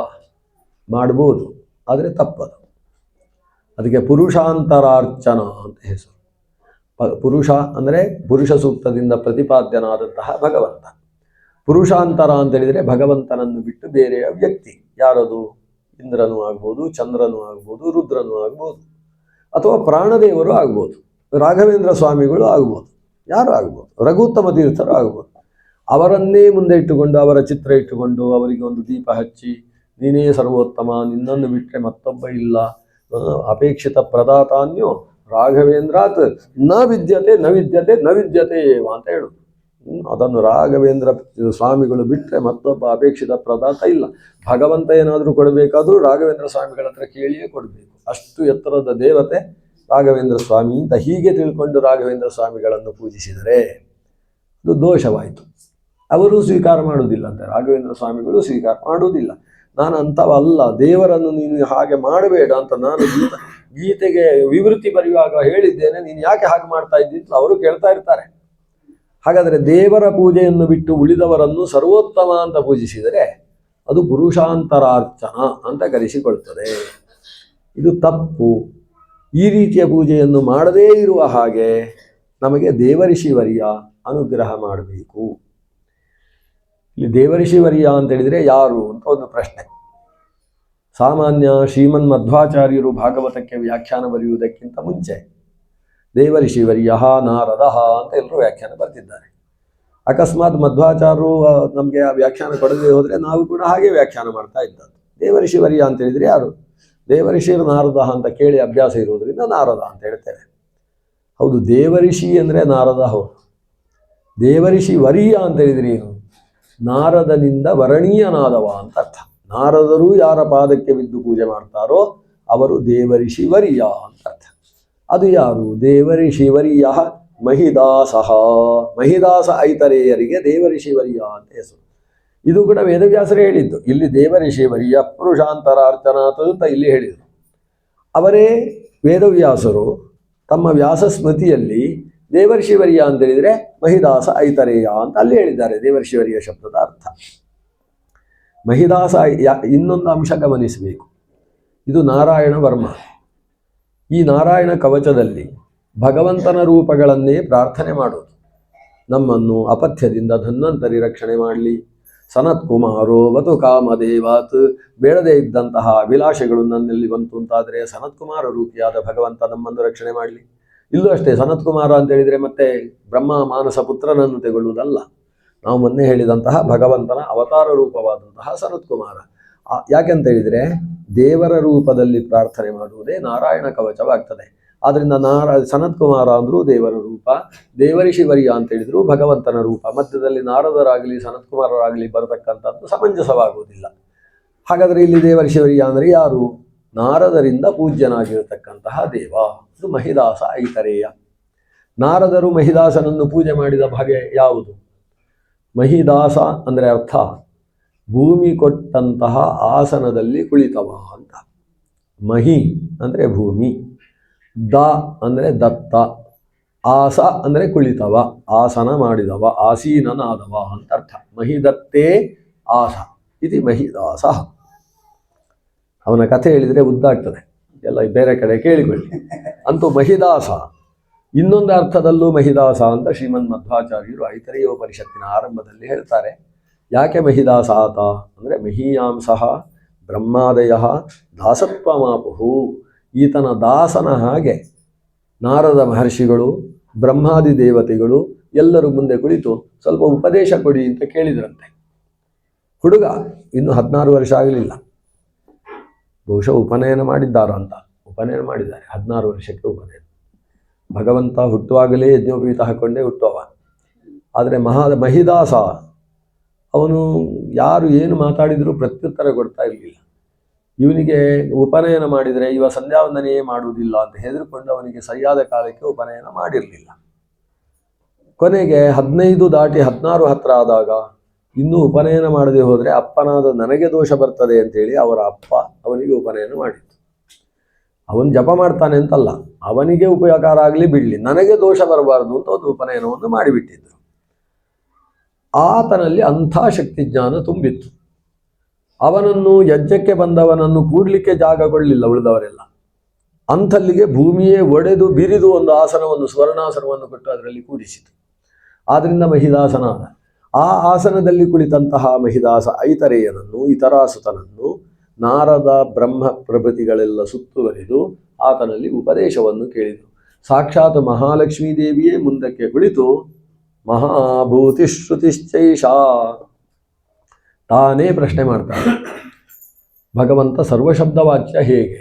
ದೇವರು ಸರ್ವಶಬ್ದದಿಂದ, ಬೈಯುವ ಶಬ್ದದಿಂದಲೂ ದೇವರನ್ನು ಹೇಳುವುದು ಹೇಗೆ ಅಂತ ಲಕ್ಷ್ಮಿ ಅಲ್ಲಿ ಕುಳಿತವರಿಗೆಲ್ಲ ಅರ್ಥ ಮಾಡಿಸುವುದಕ್ಕೋಸ್ಕರ ದೇವರಲ್ಲಿ ತಾನು ಪ್ರಶ್ನೆ ಮಾಡ್ತಾಳೆ. ಆಗ ಲಕ್ಷ್ಮಿಯ ಮುಖ ನೋಡಿಕೊಂಡು ಉಳಿದವರಿಗೆಲ್ಲ ಭಗವಂತ ಉಪದೇಶ ಕೊಡ್ತಾನೆ. ಈ ರೀತಿ ಭಗವಂತ ಕೊಟ್ಟಂತಹ ಉಪದೇಶಕ್ಕೆ ಐತರೇಯೋಪನಿಷತ್ತು ಅಂತ ಹೆಸರು. ಮಹಿದಾಸ ಐತರೇಯ ಕೊಟ್ಟಂತಹ ಮಹಾಭೂತಿ ಶ್ರುತಿ ಅಂತ ಅದಕ್ಕೆ ಹೆಸರು. ಅಂತಹ ಮಹಿದಾಸ ಐತರೇಯ ಅವ ದೇವಋಷಿಗಳಿಂದೆಲ್ಲ ವರ್ಯನಾದವ. ದೇವಋಷಿಗಳಲ್ಲಿ ವರ್ಯ, ಅವನೂ ಸ್ವತಃ ದೇವಋಷಿ ವರ್ಯನಾಗಿರ್ತಕ್ಕಂಥವ. ಅಂಥವನು ಪುರುಷಾಂತರಾರ್ಚನೆಯಿಂದ ಬರುವ ದೋಷವನ್ನು ಪರಿಹಾರ ಮಾಡಲಿ. ಯಾಕೆಂತೇಳಿದರೆ ದೇವರ ಪೂಜೆ ಹೇಗೆ ಮಾಡಬೇಕು, ಅನುಸಂಧಾನ ಹೇಗಿರಬೇಕು, ಕರ್ಮ ಅಂದರೆ ಅನುಷ್ಠಾನ ಹೇಗಿರಬೇಕು. ಯಾವತ್ತು ಪೂಜೆಯಲ್ಲಿ ಬೇಕಾದ್ದು ಎರಡಲ್ವಾ, ಒಂದು ಅನುಸಂಧಾನ ಮತ್ತೊಂದು ಅನುಷ್ಠಾನ. ಅನುಷ್ಠಾನ ಅನ್ನೋದು ಕಾಯಿಕವಾದದ್ದು, ಅನುಸಂಧಾನ ಮಾನಸವಾದದ್ದು. ಮಾನಸವಾದ ಅನುಸಂಧಾನ ಇಲ್ಲದ ಕಾಯಿಕವಾದ ಅನುಷ್ಠಾನ ಅದು ವ್ಯರ್ಥ. ಇದರಲ್ಲಿ ಮಂತ್ರ ತಂತ್ರ ಅಂತ, ಮಂತ್ರ ತಂತ್ರ, ಅನುಸಂಧಾನ ಅಂತ ಮೂರಿದೆ. ಅಂದರೆ ಕಾಯಿಕ, ವಾಚಿಕ, ಮಾನಸ. ಕಾಯಿಕವಾದದ್ದು ತಂತ್ರ ಅನುಷ್ಠಾನ, ವಾಚಿಕವಾದದ್ದು ಮಂತ್ರ, ಮಾನಸವಾದದ್ದು ಅನುಸಂಧಾನ. ಕಾಯಿಕವಾದ ಅನುಷ್ಠಾನಗಳುಂಟು, ತಂತ್ರ ಉಂಟು. ಮಂತ್ರ ಹೇಳದೆ ತಂತ್ರ ಮಾಡುವಂಥದ್ದು ಬಹಳ ಬಾರಿ ನಡೀತದೆ ನಮ್ಮಲ್ಲಿ. ಈಗ ಊಟಕ್ಕೆ ಕೂತ ಹುಡುಗನಿಗೆ ಪರಿಷೇಕ ಮಾಡು ಅಂತ ಹೇಳಿದರೆ ಮಂತ್ರ ಬರುವುದಿಲ್ಲ ಅವನಿಗೆ. ಕೈ ಹಿಡ್ಕೊಂಡು ಪಕ್ಕದ ಎಲೆಯನ್ನು ಸೇರಿಸಿ ಒಂದು ಪರಿಷೇಕ ಮಾಡ್ತಾನೆ. ಎಲ್ಲ ಎಷ್ಟೋ ಜನ ಪರಿಷೇಕ ಮಾಡುವುದೇನೆಂದರೆ ತಂತ್ರ ಉಂಟು, ಮಂತ್ರ ಇಲ್ಲ. ಆಮೇಲೆ ಅವರ ಹತ್ರ ಕೇಳಿದರೆ ಏನು ಮಂತ್ರ ಹೇಳಿದೆ, ಅದಕ್ಕೊಂದು ಮಂತ್ರ ಉಂಟಾ ಅಂತ ಕೇಳುವವರು ಇರ್ತಾರೆ. ಆದರೆ ಮಂತ್ರ ಸಹಿತವಾಗಿ ತಂತ್ರ ಮಾಡಬೇಕಲ್ವಾ? ಅದು ಋತಂತ್ವ ಸತ್ಯೇನ ಪರಿಶಿಂಚಾಮಿ ಅಥವಾ ಸತ್ಯಂತ್ವರ್ಥೇನ ಪರಿಶಿಂಚಾಮಿ ಅಂತ ಕಾಲಾನುಗುಣವಾಗಿ ಮಂತ್ರ ವ್ಯತ್ಯಾಸವೂ ಉಂಟಲ್ವಾ? ಸೂರ್ಯಾಸ್ತ ಆದ ಮೇಲೆ ಋತಂತ್ವ ಸತ್ಯೇನ, ಸೂರ್ಯಾಸ್ತಕ್ಕಿಂತ ಮುಂಚಿನ ಭೋಜನ ಸೂರ್ಯೋದಯ ಕಾಲದಲ್ಲಿ ಅಂತಾದರೆ ಋತ ಸತ್ಯಂತ್ವರ್ಥೇನ. ಋತ ಮತ್ತು ಸತ್ಯಂ ಅನ್ನೋದು ಆ ಕಡೆ ಈ ಕಡೆ ಮಾಡಬೇಕು ಅನ್ನುವ ಶಾಸ್ತ್ರದ ವಿಧಿ ಇದೆ. ಮುಖ್ಯ ಪ್ರಾಣನನ್ನು ಧ್ಯಾನಿಸಿಕೊಂಡು ಮಾಡ್ತಕ್ಕಂತಹ ವಿಧಾನಗಳದು. ಆ ಮಂತ್ರವನ್ನು ಹೇಳಿ ಆತ ಕೈಯಲ್ಲಿ ನೀರು ಉದ್ದು ಮುಳುಗು ಅಷ್ಟೇ ಇಟ್ಟು ಅದನ್ನು ಅಮೃತ ಉಪಸ್ತರಣಮಸಿ, ಅಮೃತೋಪಸ್ತರಣಮಸಿ ಅಂತ ವಾಯುದೇವರನ್ನು ಪ್ರಾರ್ಥಿಸಿ ತಾನು ಅದನ್ನು ಪಾನ ಮಾಡಬೇಕು. ಇದೆಲ್ಲ ಮಂತ್ರ ಪುರಸ್ಸರವಾಗಿ ಕೈಯಲ್ಲಿ ನೀರು ತುಂಬಿಸಿಕೊಂಡು ಪಾನ ಮಾಡುವುದು ಅನ್ನುವುದು ತಂತ್ರ. ಅಮೃತೋಪಸ್ತರಣಮಸಿ ಜುಹೋಮಿ ಸ್ವಾಹ ಅಂತ ಹೇಳುವುದು ಮಂತ್ರ. ಕೆಲವೊಂದು ಸಲ ಏನು ಮಾಡುವುದು, ನೀರೇ ಇಲ್ಲ, ಪರಿಷೇಕ ಆಗಬೇಕು, ಮಂತ್ರ ಮಾತ್ರ ಹೇಳುದು. ಅಮೃತೋಪಸ್ತರಣಮಸಿ ಯೋಮಿ ಅಂತ ಮಾಡಿಬಿಡು. ನೀರೆಂದೇ ಒಳ್ಳಿಕ್ಕೆ ಬರೀ ಮಂತ್ರ ಮಾತ್ರ, ತಂತ್ರ ಇಲ್ಲ. ಇಲ್ಲಿ ತಂತ್ರ ಇಲ್ಲದ ಬರಿಯ ಮಂತ್ರವು ಅತಂತ್ರವಾಗ್ತದೆ, ಮಂತ್ರವಿಲ್ಲದ ಬರಿಯ ತಂತ್ರವು ಕುತಂತ್ರವಾಗ್ತದೆ. ತಂತ್ರ ಮಂತ್ರಗಳು ಜೊತೆ ಸೇರಬೇಕು. ಎರಡರಲ್ಲಿ ಒಂದು ಲೋಪವಾದರೂ ಕೂಡ ಅದು ಲೋಪವೇ. ಮಂತ್ರ ತಂತ್ರ ಅಕ್ಷರ ಲೋಪ ಪ್ರಾಯಶ್ಚಿತ್ತಾರ್ಥಂ. ನಾಮತ್ರಯ ಮಂತ್ರ ಜಪ ಮಾಡಿದ್ರು ದೇವರು ಹೇಳ್ತಾರೆ, ಸುಮ್ಮನೆ ಲೋಪ ಮಾಡಿ ಹೇಳಿದರೆ ಆಗೋಲ್ಲ, ಎಲ್ಲ ವ್ಯವಸ್ಥೆ ಇದ್ದು ಯಾಕೆ ಲೋಪ ಮಾಡಿದಿ ಅಂತ ಕೇಳ್ತಾರೆ. ಅಂದರೆ ಲೋಪ ಮಾಡುವ ಹಾಗಿಲ್ಲ, ಮಂತ್ರ ತಂತ್ರಗಳು ಜೊತೆಗಿರಬೇಕು. ಮಂತ್ರತಂತ್ರಗಳ ಜೊತೆಗೆ ಅನುಸಂಧಾನವೂ ಬೇಕು. ದೇವರಿಗೆ ಎರಡೂ ಕೈಗಳನ್ನು ಮುಗಿದು ಕೇಶವಾಯ ನಮಃ, ಕೇಶವಾಯ ನಮಃ ಅನ್ನೋದು ಮಂತ್ರ. ಕೈಗಳನ್ನು ಮುಗಿಯುವುದು ತಂತ್ರ. ಕೇಶವಾಯ ಸ್ವಾಹ ಅನ್ನೋದು ಮಂತ್ರ. ನೀರು ಹಾಕಿ ಬಾಯಿಯಲ್ಲಿ ಒಳಗೆ ಸೇರಿಸಿಕೊಳ್ಳುವುದು ತಂತ್ರ. ಅದು ತಂತ್ರ ಅಂದರೆ ಬಹಳ ಸುಲಭೇನಿಲ್ಲ. ಕೈಯಲ್ಲಿ 3 ಬೆರಳುಗಳನ್ನು ಒಟ್ಟು ಮಾಡಿ ಅದರಲ್ಲಿ ತರ್ಜನಿ ಅಂತ ಕರೆಸಿಕೊಂಡ ಬೆರಳಿಗೆ ತಾಗುವಂತೆ ತನ್ನ ಅಂಗುಷ್ಟವನ್ನಿಟ್ಟುಕೊಂಡು ಕನಿಷ್ಠಿಕೆಯನ್ನು ಮಾತ್ರ ದೂರವಾಗಿಸಿಕೊಂಡು ಮಧ್ಯದಲ್ಲಿ ಉಂಟಾದಂತಹ ಏನು ಗರ್ತವಿದೆ ಆ ಭಾಗದಲ್ಲಿ ಒಂದು ಉದ್ದವನ್ನು ಹಾಕಿದರೆ ಅದು ಮುಳುಗುವುದಕ್ಕೆ ಎಷ್ಟು ನೀರು ಬೇಕೋ ಅಷ್ಟು ನೀರು ಮಾತ್ರ ತಾನು ಹಾಕಿಕೊಂಡು ಕೇಶವಾಯ ಸ್ವಾಹ ಅಂತ ಮಂತ್ರ ಮುಗಿದು ಹಾ ಅನ್ನುವ ಆಕಾರದ ಕೊನೆಯಲ್ಲಿ ಮಂತ್ರಾಂತೆ ಜುಹುಯಾತ್ ಅಂತ ಆ ಮಂತ್ರದ ಕೊನೆಯಲ್ಲಿ ಆ ನೀರನ್ನು ಪ್ರಜಾಪತಿ ತೀರ್ಥ ಅಂತ ಕರೆಸಿಕೊಳ್ಳತಕ್ಕಂತಹ ಕೈಯ ಮೂಲಕ್ಕೆ ತಂದು ತುಟಿಗೆ ಸೇರಿಸಿ ಶಬ್ದವಾಗದೇ ಇದ್ದ ಹಾಗೆ ಹೊಟ್ಟೆಗೆ ಸೇರಿಸಿಕೊಳ್ಳುವುದು. ಇದಿಷ್ಟು ತಂತ್ರ. ಅದು ಏಕಾದಶಿಯ ದಿವಸ 3 ಸೌಟ್ ನೀರು ಹಾಕ್ಕೊಂಡು ಸ್ವಾಹ ಅಂತ, ದಶಮಿಯ ದಿವಸ ಸಿಕ್ಕಾಬಿಟ್ಟೆ ನೀರು ಕುಡಿದವ ಸ್ವಲ್ಪ ನೀರು ಹಾಕ್ಕೊಂಡು ಕುಡಿಯುವುದು. ಹಾಗೆಲ್ಲ ಮಾಡುವ ಹಾಗಿಲ್ಲ. ವ್ಯವಸ್ಥಿತವಾಗಿ ಎಷ್ಟು ನೀರು ವಿಧಾನ ಮಾಡಿದ್ದಾರೆ ಅಷ್ಟನ್ನೇ ಹಾಕಿಕೊಂಡು ಮಂತ್ರ ಪುರಸ್ಸರವಾಗಿ ಹೀಗೆ ಆ ತಂತ್ರಕ್ಕೂ ಕೂಡ ಅಷ್ಟು ಸ್ಫುಟವಾದ ನಿರ್ದೇಶನವನ್ನು ಋಷಿಮುನಿಗಳು ಕೊಟ್ಟಿದ್ದಾರೆ. ಅದಕ್ಕೂ ನೀರು ಎಲ್ಲಿಂದ ತರಬೇಕು ಅದರ ವಿಧಾನವೂ ಕೂಡ ವಸ್ತ್ರದಲ್ಲಿ ಶೋಧಿತವಲ್ಲದ ನೀರಿನಿಂದ ಆಚಮನವನ್ನು ಮಾಡಿದರೆ ದೋಷ ಬರ್ತದೆ ಅಂತ ಹೇಳ್ತಾರೆ. ವಸ್ತ್ರ ಶೋಧಿತ ವಸ್ತ್ರಪೂತಂ ಜಲಂ ಪಿಬೇತ್ ದೃಷ್ಟಿಪೂತಂ ನ್ಯಸೇತ್ ಪಾದಂ. ಅಂದರೆ ಅದರಲ್ಲಿ ಮೀನಿನ ಒಂದು ಪುಟ್ಟ ಇದು ಮರಿಯೂ ಇರುವುದಕ್ಕೆ ಸಾಧ್ಯ ಇರ್ತದೆ. ನೀವು ಕುಡಿಯುವ ನೀರಿನಲ್ಲಿ ಅದು ನದಿಯಿಂದ ತಂದ ನೀರು, ಬಾವಿಯಿಂದ ಎಳೆದು ತಂದಂತಹ ನೀರಿನಲ್ಲಿ ಅದನ್ನು ವಸ್ತ್ರಶೋಧಿತವಾಗಿಸದೆ ನೀವು ಆಚಮನವನ್ನು ಮಾಡುವುದಕ್ಕೆ ಅವಕಾಶ ಇಲ್ಲ ಅಂತ ಹೀಗೆಲ್ಲ ವಿಧಾನವನ್ನು ಮಾಡಿದೆ. ಅಂತೂ ಶುದ್ಧವಾದ ಜಲದಲ್ಲಿ ಆಚಮನವನ್ನು ನಡೆಸಬೇಕು. ಮಂತ್ರತಂತ್ರ ಇದರ ಜೊತೆಗೆ ಅನುಸಂಧಾನವೂ ಬೇಕಲ್ವಾ. ಕೇಶವಾಯ ಸ್ವಾಹ ಅಂತ ಶುರು ಮಾಡಿ ಶ್ರೀಕೃಷ್ಣಾಯ ನಮಃ ಅಂತ 24 ಹೆಸರುಗಳನ್ನು ನಾವು ಹೇಳ್ತಾ ಇರುವಾಗ ನಮ್ಮ ಶರೀರದಲ್ಲಿ 24 ತತ್ವಗಳಿದ್ದಾವೆ. ಆ 24 ತತ್ವಗಳಿಗೆ ನಿಯಾಮಕವಾಗಿ ತತ್ವಾಭಿಮಾನಿ ದೇವತೆಗಳಿದ್ದಾರೆ. ಆ 24 ತತ್ವನಿಯಾಮಕವಾದಂತಹ ದೇವತೆಗಳನ್ನು ನಿಯಂತ್ರಿಸುವುದಕ್ಕೆ ಭಗವಂತ 24 ರೂಪಗಳನ್ನು ತೆಗೆದುಕೊಂಡಿದ್ದಾನೆ. ಆ 24 ರೂಪಗಳು ನನ್ನ ಶರೀರದಲ್ಲಿ ನಿಂತು ಆಯಾ ತತ್ವಗಳ ಮೂಲಕ ನಮ್ಮ ಇಂದ್ರಿಯ ತತ್ವವನ್ನು, ಮಾತ್ರಾ ತತ್ವವನ್ನು, ಜೊತೆಗೆ ಕರ್ಮೇಂದ್ರಿಯ ತತ್ವವನ್ನು, ಶರೀರದಲ್ಲಿರುವ ಪಂಚಭೂತ ತತ್ವವನ್ನು, ಮನಸ್ಸು ಬುದ್ಧಿ ಅಹಂಕಾರ ಚಿತ್ತ ಅಂತ ಹೇಳ್ತಕ್ಕಂತಹ ಅಂತಃಕರಣ ತತ್ವವೆಂಬ 24 ತತ್ವಗಳನ್ನು ಅದು ನಿಯಂತ್ರಿಸುವ ದೇವತಾ ರೂಪ ಅಂತ.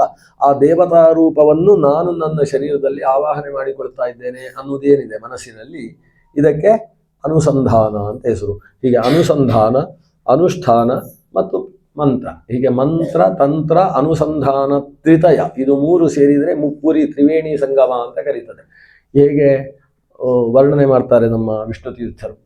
ಹೇಗಂತೆ, ಒಂದು ಹೆಣ್ಣು ಮಗಳು ತಾನು ಮುತ್ತೆ ಇದೆ ಅನ್ನುವುದನ್ನು ಅಭಿವ್ಯಕ್ತಿಗೊಳಿಸುವುದಕ್ಕೆ ತಲೆ ತುಂಬ ಕೂದಲನ್ನು ತಾನು ತನ್ನ ಸುಲಕ್ಷಣವನ್ನಾಗಿ ಅದನ್ನು ಬೆಳೆಸಿಕೊಳ್ಳಬೇಕು.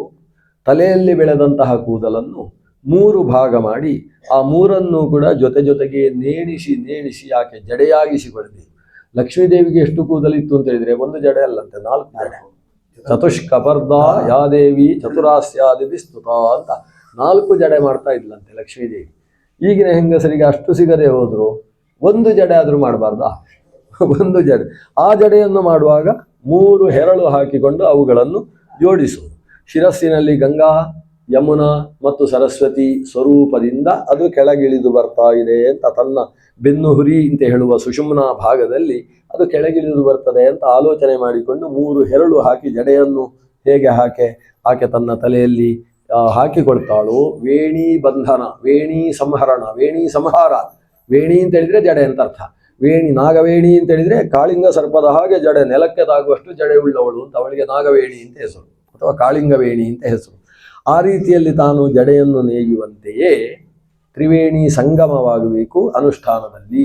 ಯಾವುದರಿಂದ? ಮಂತ್ರ ತಂತ್ರ ಅನುಸಂಧಾನೈಹಿ, ಮಂತ್ರತಂತ್ರಾನುಸಂಧಾನಗಳೆಂಬ ತ್ರಿವೇಣಿ ಸಂಗಮ ತನ್ನ ಕರ್ಮಾನುಷ್ಠಾನದಲ್ಲಿ ಸೇರಬೇಕು. ಅದು ಸೇರದೆ ಹೋದರೆ ಸೇರುವುದಕ್ಕೆ ಶಾಸ್ತ್ರವನ್ನು ಓದಬೇಕು. ಯಾವ ಶಾಸ್ತ್ರ? ಮಹಿದಾಸ ಐತರೇಯ ಕೊಟ್ಟಿದ್ದಾನಂತೆ. ಯಸ್ ತಂತ್ರಂ ಲೋಕೆ ವ್ಯಧಾತ್, ತಂತ್ರಶಾಸ್ತ್ರ ಅಂತ ಅದಕ್ಕೆ ಹೆಸರು. ಈಗ ಶ್ರೀಮನ್ ಮಧ್ವಾಚಾರ್ಯರು ಅದರದ್ದೇ ಎಲ್ಲ ಸಂಗ್ರಹ ಮಾಡಿಕೊಟ್ಟದ್ದು ತಂತ್ರಸಾರ ಸಂಗ್ರಹ ಅಂತ.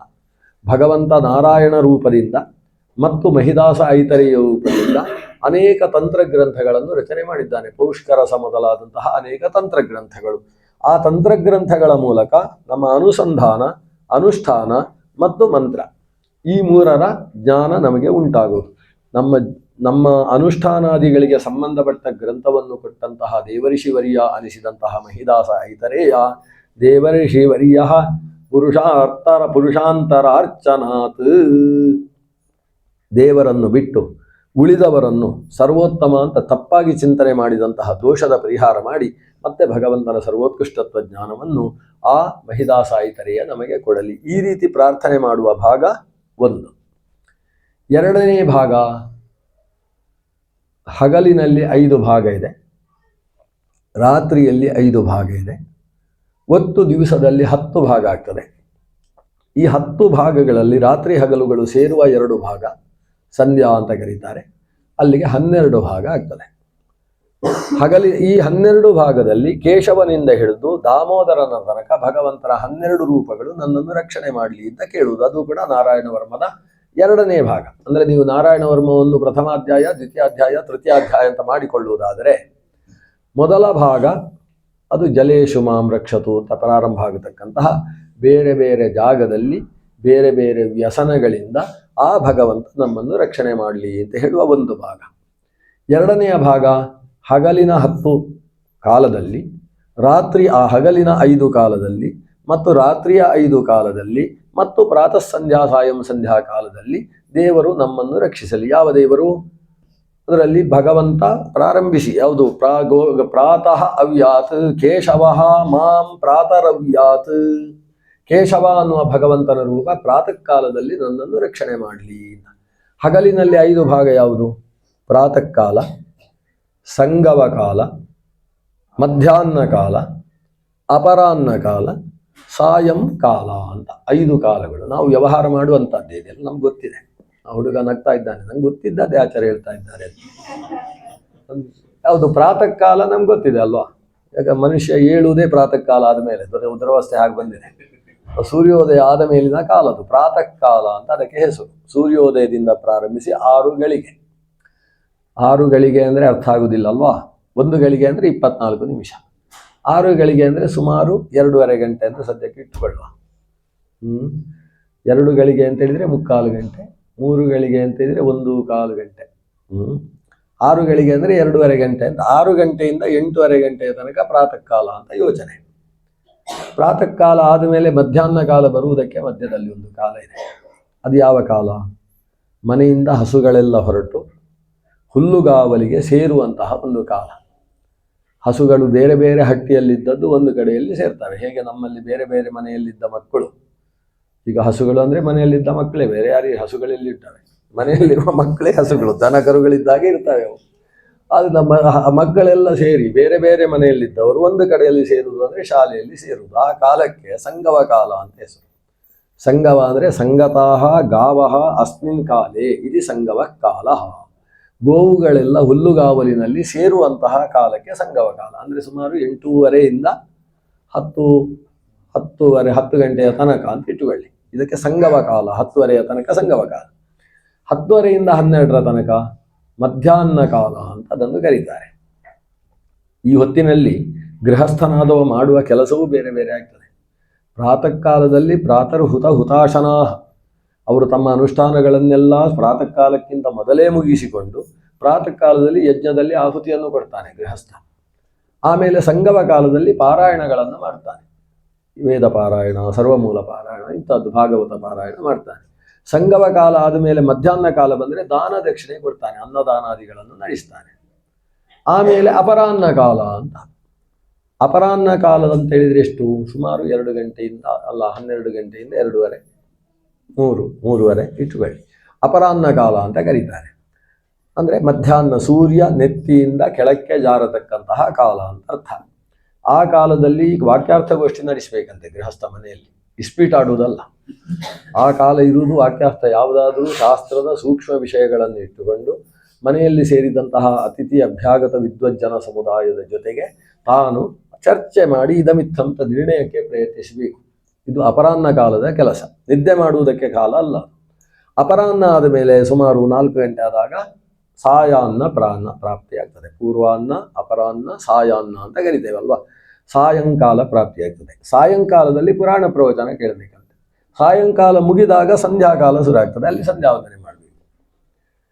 ಹೀಗೆ ಪ್ರಾತಃ ಕಾಲದಲ್ಲಿ 5 ಕಾಲ, ಅಂದರೆ ಹಗಲಿನಲ್ಲಿ 5 ಕಾಲ ಆದ ಮೇಲೆ ಸಾಯಂಕಾಲ, ಸಂಧ್ಯಾ ಅನ್ನೋದು ಅದು ಗಡಿ. ಅದನ್ನು ಎರಡನ್ನು ಬಿಟ್ಬಿಡುವ, ಪ್ರಾತಃ ಸಂಧ್ಯಾ ಸಾಯಂ ಸಂಧ್ಯಾ ಬಿಟ್ಬಿಡಿ.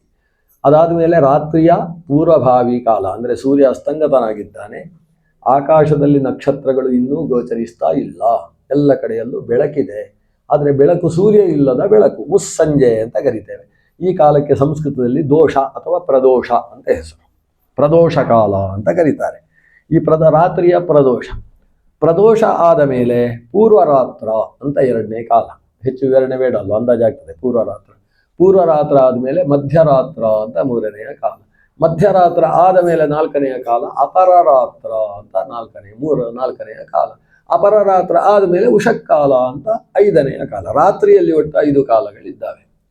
ಈ ರಾತ್ರಿಯ 5 ಕಾಲಗಳು, ಹಗಲಿನ 5 ಕಾಲಗಳು ಮತ್ತು ಪ್ರಾತಃ ಸಂಧ್ಯೆ ಮತ್ತು ಸಾಯಂ ಸಂಧ್ಯೆ ಅಂತ ಹೇಳುವ ಒಟ್ಟು 12 ಕಾಲಗಳಲ್ಲಿ ಪ್ರತಿನಿತ್ಯವೂ ಮನುಷ್ಯ ಸುತ್ತುತ್ತಾನೆ. ಹಾಗಾದರೆ ಗಂಟೆಯಲ್ಲಿ 12 ಗಂಟೆ ಯಾಕೆ ಅಂದರೆ ಇದನ್ನೇ ಇಟ್ಟುಕೊಂಡು 12 ಹಾಕಿದ್ದವರು. 12 ಕಾಲ ಇದೆ ಅಂತ ತಿಳಿಸುವುದಕ್ಕೆ. ಆದರೆ ಅದು 2 ಸುತ್ತಾಗ್ತದೆ ಇಷ್ಟಾಗುವಾಗ. ಹಗಲಿನಲ್ಲಿ 12 ಅಂತ, ರಾತ್ರಿಯಲ್ಲಿ 12 ಅಂತ ಲೆಕ್ಕ ಅಲ್ಲ ನಮ್ಮಲ್ಲಿ. ಹಗಲಿನಲ್ಲಿ 6, ರಾತ್ರಿಯಲ್ಲಿ 6 ಅಂತ ಒಟ್ಟು 12 ಕಾಲಗಳು ಇದ್ದಾವೆ. ಆ 12 ಕಾಲವನ್ನು ನಿಯಂತ್ರಿಸುವ ದೇವರ 12 ರೂಪಗಳಿಗೆ ಕೇಶವ, ನಾರಾಯಣ, ಮಾಧವ, ಗೋವಿಂದ, ವಿಷ್ಣು, ಮಧುಸೂದನ, ತ್ರಿವಿಕ್ರಮ, ವಾಮನ, ಶ್ರೀಧರ, ಋಷಿಕೇಶ, ಪದ್ಮನಾಭ, ದಾಮೋದರ ಅಂತ ಹೆಸರು. ಹೀಗೆ ಕೇಶವದಿಂದ ಹಿಡಿದು ದಾಮೋದರ ಪರ್ಯಂತ 12 ರೂಪಿಯಾದಂತಹ ಭಗವಂತ ನಮ್ಮನ್ನು ರಕ್ಷಿಸಲಿ ಅಂತ ಪ್ರಾರ್ಥನೆ ಮಾಡ್ತಕ್ಕಂತಹ ಭಾಗ ನಾರಾಯಣ ವರ್ಮದ 2ನೆಯ ಭಾಗ. 3ನೆಯ ಭಾಗ ಏನು ಕೇಳ್ತದೆ? ಅದು ದೇವರ ಆಯುಧದಲ್ಲಿ ಪ್ರಾರ್ಥನೆ ಮಾಡ್ತದೆ. ಗದೆ, ಓ ಗದೆಯೇ ಅಂತ ಗದೆಯಲ್ಲಿ ಪ್ರಾರ್ಥನೆ. ಗದೆ ಶನಿ, ಗದೆಯನ್ನು ಪ್ರಾರ್ಥನೆ ಮಾಡುವಂಥದ್ದು. ಚಕ್ರ, ದಂದಗ್ಧಿ ಅಂತ ಚಕ್ರವನ್ನು ಚಕ್ರದಲ್ಲಿ ಪ್ರಾರ್ಥನೆ ಮಾಡುವಂಥದ್ದು. ಸುದರ್ಶನ ಚಕ್ರ, ಅವನ ಚಕ್ರಕ್ಕೆ, ಗದೆಗೆ, ಕೊನೆಗೆ ಅವನ ಎದೆಯಲ್ಲಿರುವಂತಹ ಕೌಸ್ತುಭ ಆಭರಣದಲ್ಲೂ ಪ್ರಾರ್ಥನೆ ಮಾಡಲಿಕ್ಕೆ ಉಂಟು. ಅಲ್ಲ, ಗದೆಯಲ್ಲಿ ಪ್ರಾರ್ಥನೆ ಮಾಡಿದರೆ, ಗದೆ ಎಂಬುದು ಜಡ ಅಲ್ವಾ? ಜಡದಲ್ಲಿ ಮನುಷ್ಯ ಪ್ರಾರ್ಥಿಸಿದ ಅಂತ ಹೇಳಿದರೆ ಫಲವನ್ನು ಕೊಡುವುದಕ್ಕೆ ಸಮರ್ಥವೇ? ಶ್ರೀಮನ್ ಮಧ್ವಾಚಾರ್ಯರೇ ಹೇಳ್ತಾರೆ, ಜಡ ಯಾವತ್ತೂ ಏನು ಮಾಡುವುದಿಲ್ಲ. ನಚ ಕರ್ಮ ವಿಮಾಮಲ ಕಾಲ ಗುಣ ಪ್ರಭೃತೀಶಮಚಿತ್ತನು ತದ್ಧಿಯತಃ. ದ್ವಾದಶ ಸ್ತೋತ್ರದಲ್ಲಿ ಹೇಳ್ತಾರೆ ಆಚಾರ್ಯರು, ಕರ್ಮವೇ ಎಲ್ಲವನ್ನು ಮಾಡುತ್ತೆ ಅನ್ಕೋಬೇಡಿ. ಯಾಕಂದ್ರೆ ಕರ್ಮ ಎಂಬುದು ಅಚಿತ್ತನು ತದ್ಧಿ, ಅದು ಅಚೇತನವಲ್ಲವೇ. ಅಥವಾ ವಿಮಾ ಅಂದ್ರೆ ಅಜ್ಞಾನ, ಅಜ್ಞಾನವೇ ಸರ್ವಕರ್ತೃ ಅಂತ ಹೇಳುವಂತಹ ಮಾಯಾವಾದ ಇದೆ, ಅದಲ್ಲ. ಯಾಕಂದ್ರೆ ಅದು ಜಡವಲ್ಲವೇ, ಮಾಯೆಯೇ ಎಲ್ಲವನ್ನು ಮಾಡುತ್ತೆ ಅಂತ ಹೇಳಬೇಡ. ಯಾಕಂದ್ರೆ ಅದು ಜಡವು ಸ್ವತಃ ಪ್ರವೃತ್ತಿ ರಹಿತ. ಚೇತನ ಪ್ರವೃತ್ತಿಯಿಂದಾಗಿ ಜಡದಲ್ಲಿ ಪ್ರವೃತ್ತಿಯೇ ಹೊರತು ಸ್ವತಃ ಪ್ರವೃತ್ತಿ ಅನ್ನುವುದು ಜಾಡ್ಯದಲ್ಲಿ ಇಲ್ಲ. ಆದ್ದರಿಂದ ಗದೆಯಾಗಲಿ, ಚಕ್ರವಾಗಲಿ, ಅವನ ಕೌಸ್ತುಭ ಮಣಿಯಾಗಲಿ, ಅದು ಹೇಗೆ ನಮಗೆ ಅಭಿಲಷಿತವಾದಂತಹ ಪ್ರಾರ್ಥಿತವಾದ ಫಲವನ್ನು ಕೊಡುವಲ್ಲಿ ಸಮರ್ಥ ಅಂತ ಒಂದು ಪ್ರಶ್ನೆ ಬರ್ತದೆ. ಅದಕ್ಕೆ ಉತ್ತರಿಸ್ತಾರೆ ಶ್ರೀಮನ್ ಮಧ್ವಾಚಾರ್ಯರು. ತಾತ್ಪರ್ಯದಲ್ಲಿ ಹೇಳ್ತಾರೆ, ಭಗವಂತನ ಗದಾ ಅನ್ನುವ ಹೆಸರಿನಿಂದ ಭಗವಂತನೇ ಗದೆಯಲ್ಲಿ ನಿಲ್ತಾನೆ ಅಂತ. ವಸ್ತುತಃ ಭಗವಂತನ ಗದೆಗೆ, ಭಗವಂತನ ಚಕ್ರಕ್ಕೆ, ಭಗವಂತನ ಶಂಖಕ್ಕೆ, ಅಥವಾ ಶಂಖ ಚಕ್ರ ಗದಾ ಪದ್ಮ ಇಷ್ಟಕ್ಕೂ ಕೂಡ, ಜೊತೆಗೆ ಕೈಯಲ್ಲಿ ಹಿಡಿದ ನಂದಕ ಅಂತ ಹೇಳ್ತಕ್ಕಂತಹ ಕತ್ತಿಗೆ, ಶಾರ್ಂಗವೆಂಬಂತಹ ಧನುಸ್ಸಿಗೆ, ಆ ಶಾರ್ಂಗವೆಂಬ ಧನುಸ್ಸಿನಲ್ಲಿ ಹೂಡತಕ್ಕಂತಹ ಸಾಯಕಗಳಿಗೆ ಎಲ್ಲಕ್ಕೂ ಕೂಡ ಅಭಿಮಾನಿ ದೇವತೆಗಳಿದ್ದಾರೆ. ಭಗವಂತನ ಬಾಣ ಅಂದರೆ ಯಾರು? ಮುಖ್ಯ ಪ್ರಾಣನೇ ಭಗವಂತನ ಬಾಣ. ಅಂದರೆ ಬಾಣದಲ್ಲಿ ಮುಖ್ಯ ಪ್ರಾಣ ಸಂಸ್ಥಿತನಾಗ್ತಾನೆ. ಭಗವಂತನ ಚಕ್ರ ಅಂದರೆ ಯಾರು? ದುರ್ಗೆಯೇ ಭಗವಂತನ ಚಕ್ರ. ಅದರಿಂದ ಭಗವಂತನ ಸುದರ್ಶನ ಚಕ್ರದ ಬಣ್ಣ ಯಾವುದು ಅಂತ ನಮಗೆಲ್ಲ ಆಶ್ಚರ್ಯ ಅಲ್ವಾ? ಆದರೆ ಚಲನಚಿತ್ರ ಮೊನ್ನೆ ದಶಾವತಾರವೋ ಎಂಥದೊಂದು ದೊಡ್ಡವ ನರಸಿಂಹಾವತಾರ ನೋಡಿ ಬಂದವರು ಹೇಳ್ತಾರೆ, ಭಗವಂತನ ಚಕ್ರ ಅದು ಬಂಗಾರದ ಬಣ್ಣದಲ್ಲಿರ್ತದೆ ಅಂತ. ಆದರೆ ಭಾಗವತ ಹೇಳ್ತದೆ, ಚಕ್ರ ಇರುವುದು ಇದು ಹೇಗೆ ಕಪ್ಪು ಅಷ್ಟು ಕಪ್ಪಂತೆ. ಭಗವಂತನ ಚಕ್ರ ಅದು ಕಾವಲಿಯ ಹಾಗೆ ಕಪ್ಪು, ಕಬ್ಬಿಣದ ಚಕ್ರ, ಅದು ಕಪ್ಪಾದ ಚಕ್ರ. ಯಾಕೆ ಅಂತ ಹೇಳಿದರೆ ಅದರ ಅಭಿಮಾನಿನಿ, ತಮೋಭಿಮಾನಿನಿಯಾದಂತಹ ದುರ್ಗೆ ಅದರ ಅಭಿಮಾನಿ. ಪಂಚಮ ಸ್ಕಂದ ಭಾಗವತ ಹೇಳ್ತದೆ, ಗ್ರಹಣ ಕಾಲ ಯಾಕೆ ನಮಗೆ ಪ್ರಶಸ್ತ, ಗ್ರಹಣ ಕಾಲದಲ್ಲಿ ಭಾರಿ ಅನುಸಂಧಾನ ಯಾಕೆ ಮಾಡಬೇಕು, ಗ್ರಹಣ ಕಾಲವು ಜಪಕ್ಕೆ ಮತ್ತೊಂದಕ್ಕೆ ಶ್ರೇಷ್ಠವಾದದ್ದು ಯಾಕೆ ಅಂತ ಒಂದು ಪ್ರಶ್ನೆ. ಅದಕ್ಕೆ ಪಂಚಮ ಸ್ಕಂದ ಭಾಗವತದಲ್ಲಿ ಶುಕಾಚಾರ್ಯರು ಕೊಟ್ಟ ಉತ್ತರ ಏನು ಅಂದರೆ, ವಸ್ತುತಃ ಅದು ಅನಿಷ್ಟ ಕಾಲ. ಯಾಕೆ ಅಂತ ಹೇಳಿದರೆ ಸೂರ್ಯಚಂದ್ರರು ಲೋಕೋಪಕಾರಕವಾದಂತಹ ದೇವತಾ ಶಕ್ತಿಗಳು, ರಾಹುಕೇತುಗಳು ಲೋಕ ಸಂಹಾರಕವಾದಂತಹ ಆಸುರಿ ಶಕ್ತಿಗಳು, ಆಸುರಿ ಶಕ್ತಿಗಳಾದಂತಹ ರಾಹುಕೇತುಗಳು ಸೂರ್ಯಚಂದ್ರರೆಂಬಂತಹ ದೈವೀ ಶಕ್ತಿಗಳನ್ನು ಮರೆಮಾಚುವುದಕ್ಕೆ ಪ್ರಯತ್ನಿಸ್ತಾ ಇದ್ದಾರೆ. ಆದ್ದರಿಂದ ಅದು ಅತ್ಯಂತ ಹೇಯವಾದ ಒಂದು ಅನಿಷ್ಟ ಕಾಲ. ಆದರೆ ಗ್ರಹಣ ಕಾಲಕ್ಕಿಂತ ಶ್ರೇಷ್ಠವಾದ ಪವಿತ್ರ ಪರ್ವಕಾಲ ಮತ್ತೊಂದಿಲ್ಲ. ಯಾಕೆ ಅದು ಅಷ್ಟು ಪವಿತ್ರ ಪರ್ವಕಾಲವಾಗ್ತದೆ? ಯಾಕಂದರೆ ಯಾವಾಗ ರಾಹುಕೇತುಗಳು ಸೂರ್ಯಚಂದ್ರರೆಂಬಂತಹ ದೇವತಾ ಸ್ವರೂಪವನ್ನು ತಾವು ನುಂಗುವುದಕ್ಕೆ ಪ್ರಯತ್ನಿಸ್ತಾರೋ, ಗ್ರಾಸ ಅಂದರೆ ತುತ್ತಾಗಿಸುವುದು, ಗ್ರಹಣ, ಅದನ್ನು ನುಂಗುವುದಕ್ಕೆ ಪ್ರಯತ್ನಿಸ್ತಾರೋ, ಆ ಹೊತ್ತಿಗೆ ಭಗವಂತ ತನ್ನ ಸುದರ್ಶನ ಚಕ್ರವನ್ನು ಅವರಿಬ್ಬರ ರಕ್ಷಣೆಗೋಸ್ಕರ ಪ್ರಯೋಗಿಸ್ತಾನೆ. ಆವಾಗ ಸುದರ್ಶನ ಚಕ್ರ ಸೂರ್ಯಚಂದ್ರರಿಗೆ ಅಡ್ಡವಾಗಿ ನಿಲ್ಲುತ್ತೆ. ಸೂರ್ಯಚಂದ್ರರಿಗೆ ಅಂದರೆ ಸೂರ್ಯಗ್ರಹಣ ಆದರೆ ಸೂರ್ಯನಿಗೆ, ಚಂದ್ರಗ್ರಹಣವಾದರೆ ಚಂದ್ರನಿಗೆ ಅಡ್ಡವಾಗಿ ಚಕ್ರ ನಿಲ್ತದೆ. ರಾಹುಕೇತುಗಳು ಸೂರ್ಯನನ್ನು ಮುಟ್ಟುವುದಕ್ಕಾಗುವುದಿಲ್ಲ. ಈ ಯಾವ ಸುದರ್ಶನ ಚಕ್ರ ಆ ಹೊತ್ತಿಗೆ ಜನರಿಗೆ ಕಾಣಿಸುವ ಹಾಗೆ ಕಪ್ಪಾಗಿ ಸೂರ್ಯಚಂದ್ರರನ್ನು ಅಡ್ಡವಾಗಿ ನಿಲ್ಲುವ ಕಾರಣದಿಂದ ಅದು ಅತ್ಯಂತ ಶ್ರೇಷ್ಠವಾದ ಪರ್ವಕಾಲವೆನಿಸಿದೆ ಅಂತ ಪಂಚಮಸ್ಕಂದ ಭಾಗವತ ಹೇಳ್ತದೆ. ಹಾಗಾದರೆ ಗ್ರಹಣದಲ್ಲಿ ನಾವು ನೋಡುವುದು ರಾಹುವನ್ನಲ್ಲಂತೆ, ನಾವು ನೋಡುವುದು ಸುದರ್ಶನ ಚಕ್ರವನ್ನು. ಅಲ್ಲ, ಅದು ಕೆಂಪಾಗಿ ಫಳಫಳ ಅಂತ ಇರಬೇಕಲ್ಲ, ಇಲ್ಲ, ಅದು ಕಪ್ಪಾಗಿರುವುದು. ಯಾಕಂದರೆ ದುರ್ಗೆಯಿಂದ ಅಭಿಮನ್ಯಮಾನವಾದದ್ದು ಅದು. ಯಾವಾಗ ಆ ಚಕ್ರ ಅದು ಸರಿತದೆ ಆವಾಗ ಗ್ರಹಣ ಮೋಕ್ಷವಾಯಿತು ಅಂತ ಅರ್ಥ. ಅದು ಸರಿಯುವುದು ಯಾವಾಗ ಅಂತ ಹೇಳಿದ್ರೆ ರಾಹುಚ್ಛಾಯೆ ಅಂತ ಹೇಳಿದ್ರೆ ರಾಹು ಕೇತು ಅಂತ ಹೇಳಿದ್ರೆ ಛಾಯಾಕ್ಕೆ ಅಭಿಮಾನಿಗಳಾದ ಗ್ರಹಗಳು. ಆ ಭೂಚ್ಛಾಯೆ ಅದು ಸೂರ್ಯಚಂದ್ರರಿಂದ ಸರಿತದೋ ಆವಾಗ ಸುದರ್ಶನ ಚಕ್ರ ಆ ಪ್ರದೇಶದಿಂದ ಸರಿತದೆ. ಈ ರೀತಿಯ ವಿವರಣೆಯನ್ನು ಪಂಚಮಸ್ಕಂದ ಕೊಟ್ಟಿದೆ. ಆದ್ದರಿಂದ ಸುದರ್ಶನ ಚಕ್ರ ಅದು ದುರ್ಗೆಯಿಂದ ಅಭಿಮನ್ಯಮಾನವಾಗಿರುವಂಥದ್ದು. ಅದರ ಜೊತೆಗೆ ಕಾಮ ಅಂತಕ್ಕಂತಹ ಒಂದು ದೇವತಾ ಸ್ವರೂಪವೂ ಕೂಡ ಅದಕ್ಕೆ ಅಭಿಮಾನಿಯಾಗಿ ಇದೆ. ಒಟ್ಟಂದದಲ್ಲಿ ಚಕ್ರ, ಶಂಖ ಇತ್ಯಾದಿಗಳೆಲ್ಲವೂ ಕೂಡ ದೇವತಾ ವಿಶೇಷಗಳಿಂದ ಅಭಿಮನ್ಯಮಾನವಾಗಿರುವುದರ ಜೊತೆಗೆ ಅದರಲ್ಲಿ ಭಗವಂತನದ್ದೇ ಆದ ಒಂದು ರೂಪ ಇದೆ. ಈಗ ಸುದರ್ಶನ ಹೋಮ ಅಂತ ನಾವು ಮಾಡ್ತೇವೆ. ಸುದರ್ಶನ ಹೋಮ ಅಂತ ಹೇಳಿದರೆ ಯಾವುದೋ ದೇವತೆಯನ್ನು ಆರಾಧನೆ ಮಾಡಿ ಹೋಮಿಸುವುದಲ್ಲ, ಭಗವಂತನ ಸುದರ್ಶನ ಎಂಬ ರೂಪವನ್ನು ಆರಾಧಿಸುವುದು. ಆ ರೂಪ ಎಲ್ಲಿದೆ? ಅದು ಸುದರ್ಶನ ಚಕ್ರದಲ್ಲಿರುವಂಥದ್ದು. ಮಧ್ಯಾಹ್ನ ಸೂರ್ಯ ಪ್ರತಿಮ ಪ್ರಕಾಶಂ ಪಿಶಂಗಕೇಶಂ ಸ್ಫುರದಟ್ಟಹಾಸಂ ತ್ರ್ಯಕ್ಷಂ ಪ್ರದೀಪ್ತಾಂಬರಮಗ್ರೆ ಮೀಳೆ ಚಕ್ರಸ್ಥಿತಂ ಚಕ್ರಿಣಂ ಅಷ್ಟಬಾಹುಂ.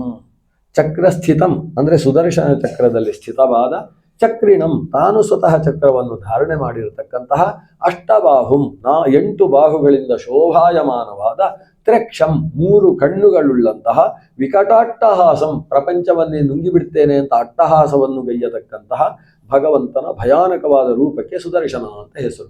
ಅದು ಎಲ್ಲಿದೆ? ಚಕ್ರಸ್ಥಿತಂ. ಆ ಸುದರ್ಶನ ಚಕ್ರದಲ್ಲಿರುವಂತಹ ಭಗವಂತನ ರೂಪ ಅದು. ಅದರಿಂದ ಸುದರ್ಶನ ಚಕ್ರದ ಯಂತ್ರವನ್ನು ನಿರ್ಮಾಣ ಮಾಡಿ ಅದರಲ್ಲಿ ಭಗವಂತನ ಸುದರ್ಶನ ರೂಪವನ್ನು ಆರಾಧನೆ ಮಾಡುವುದು.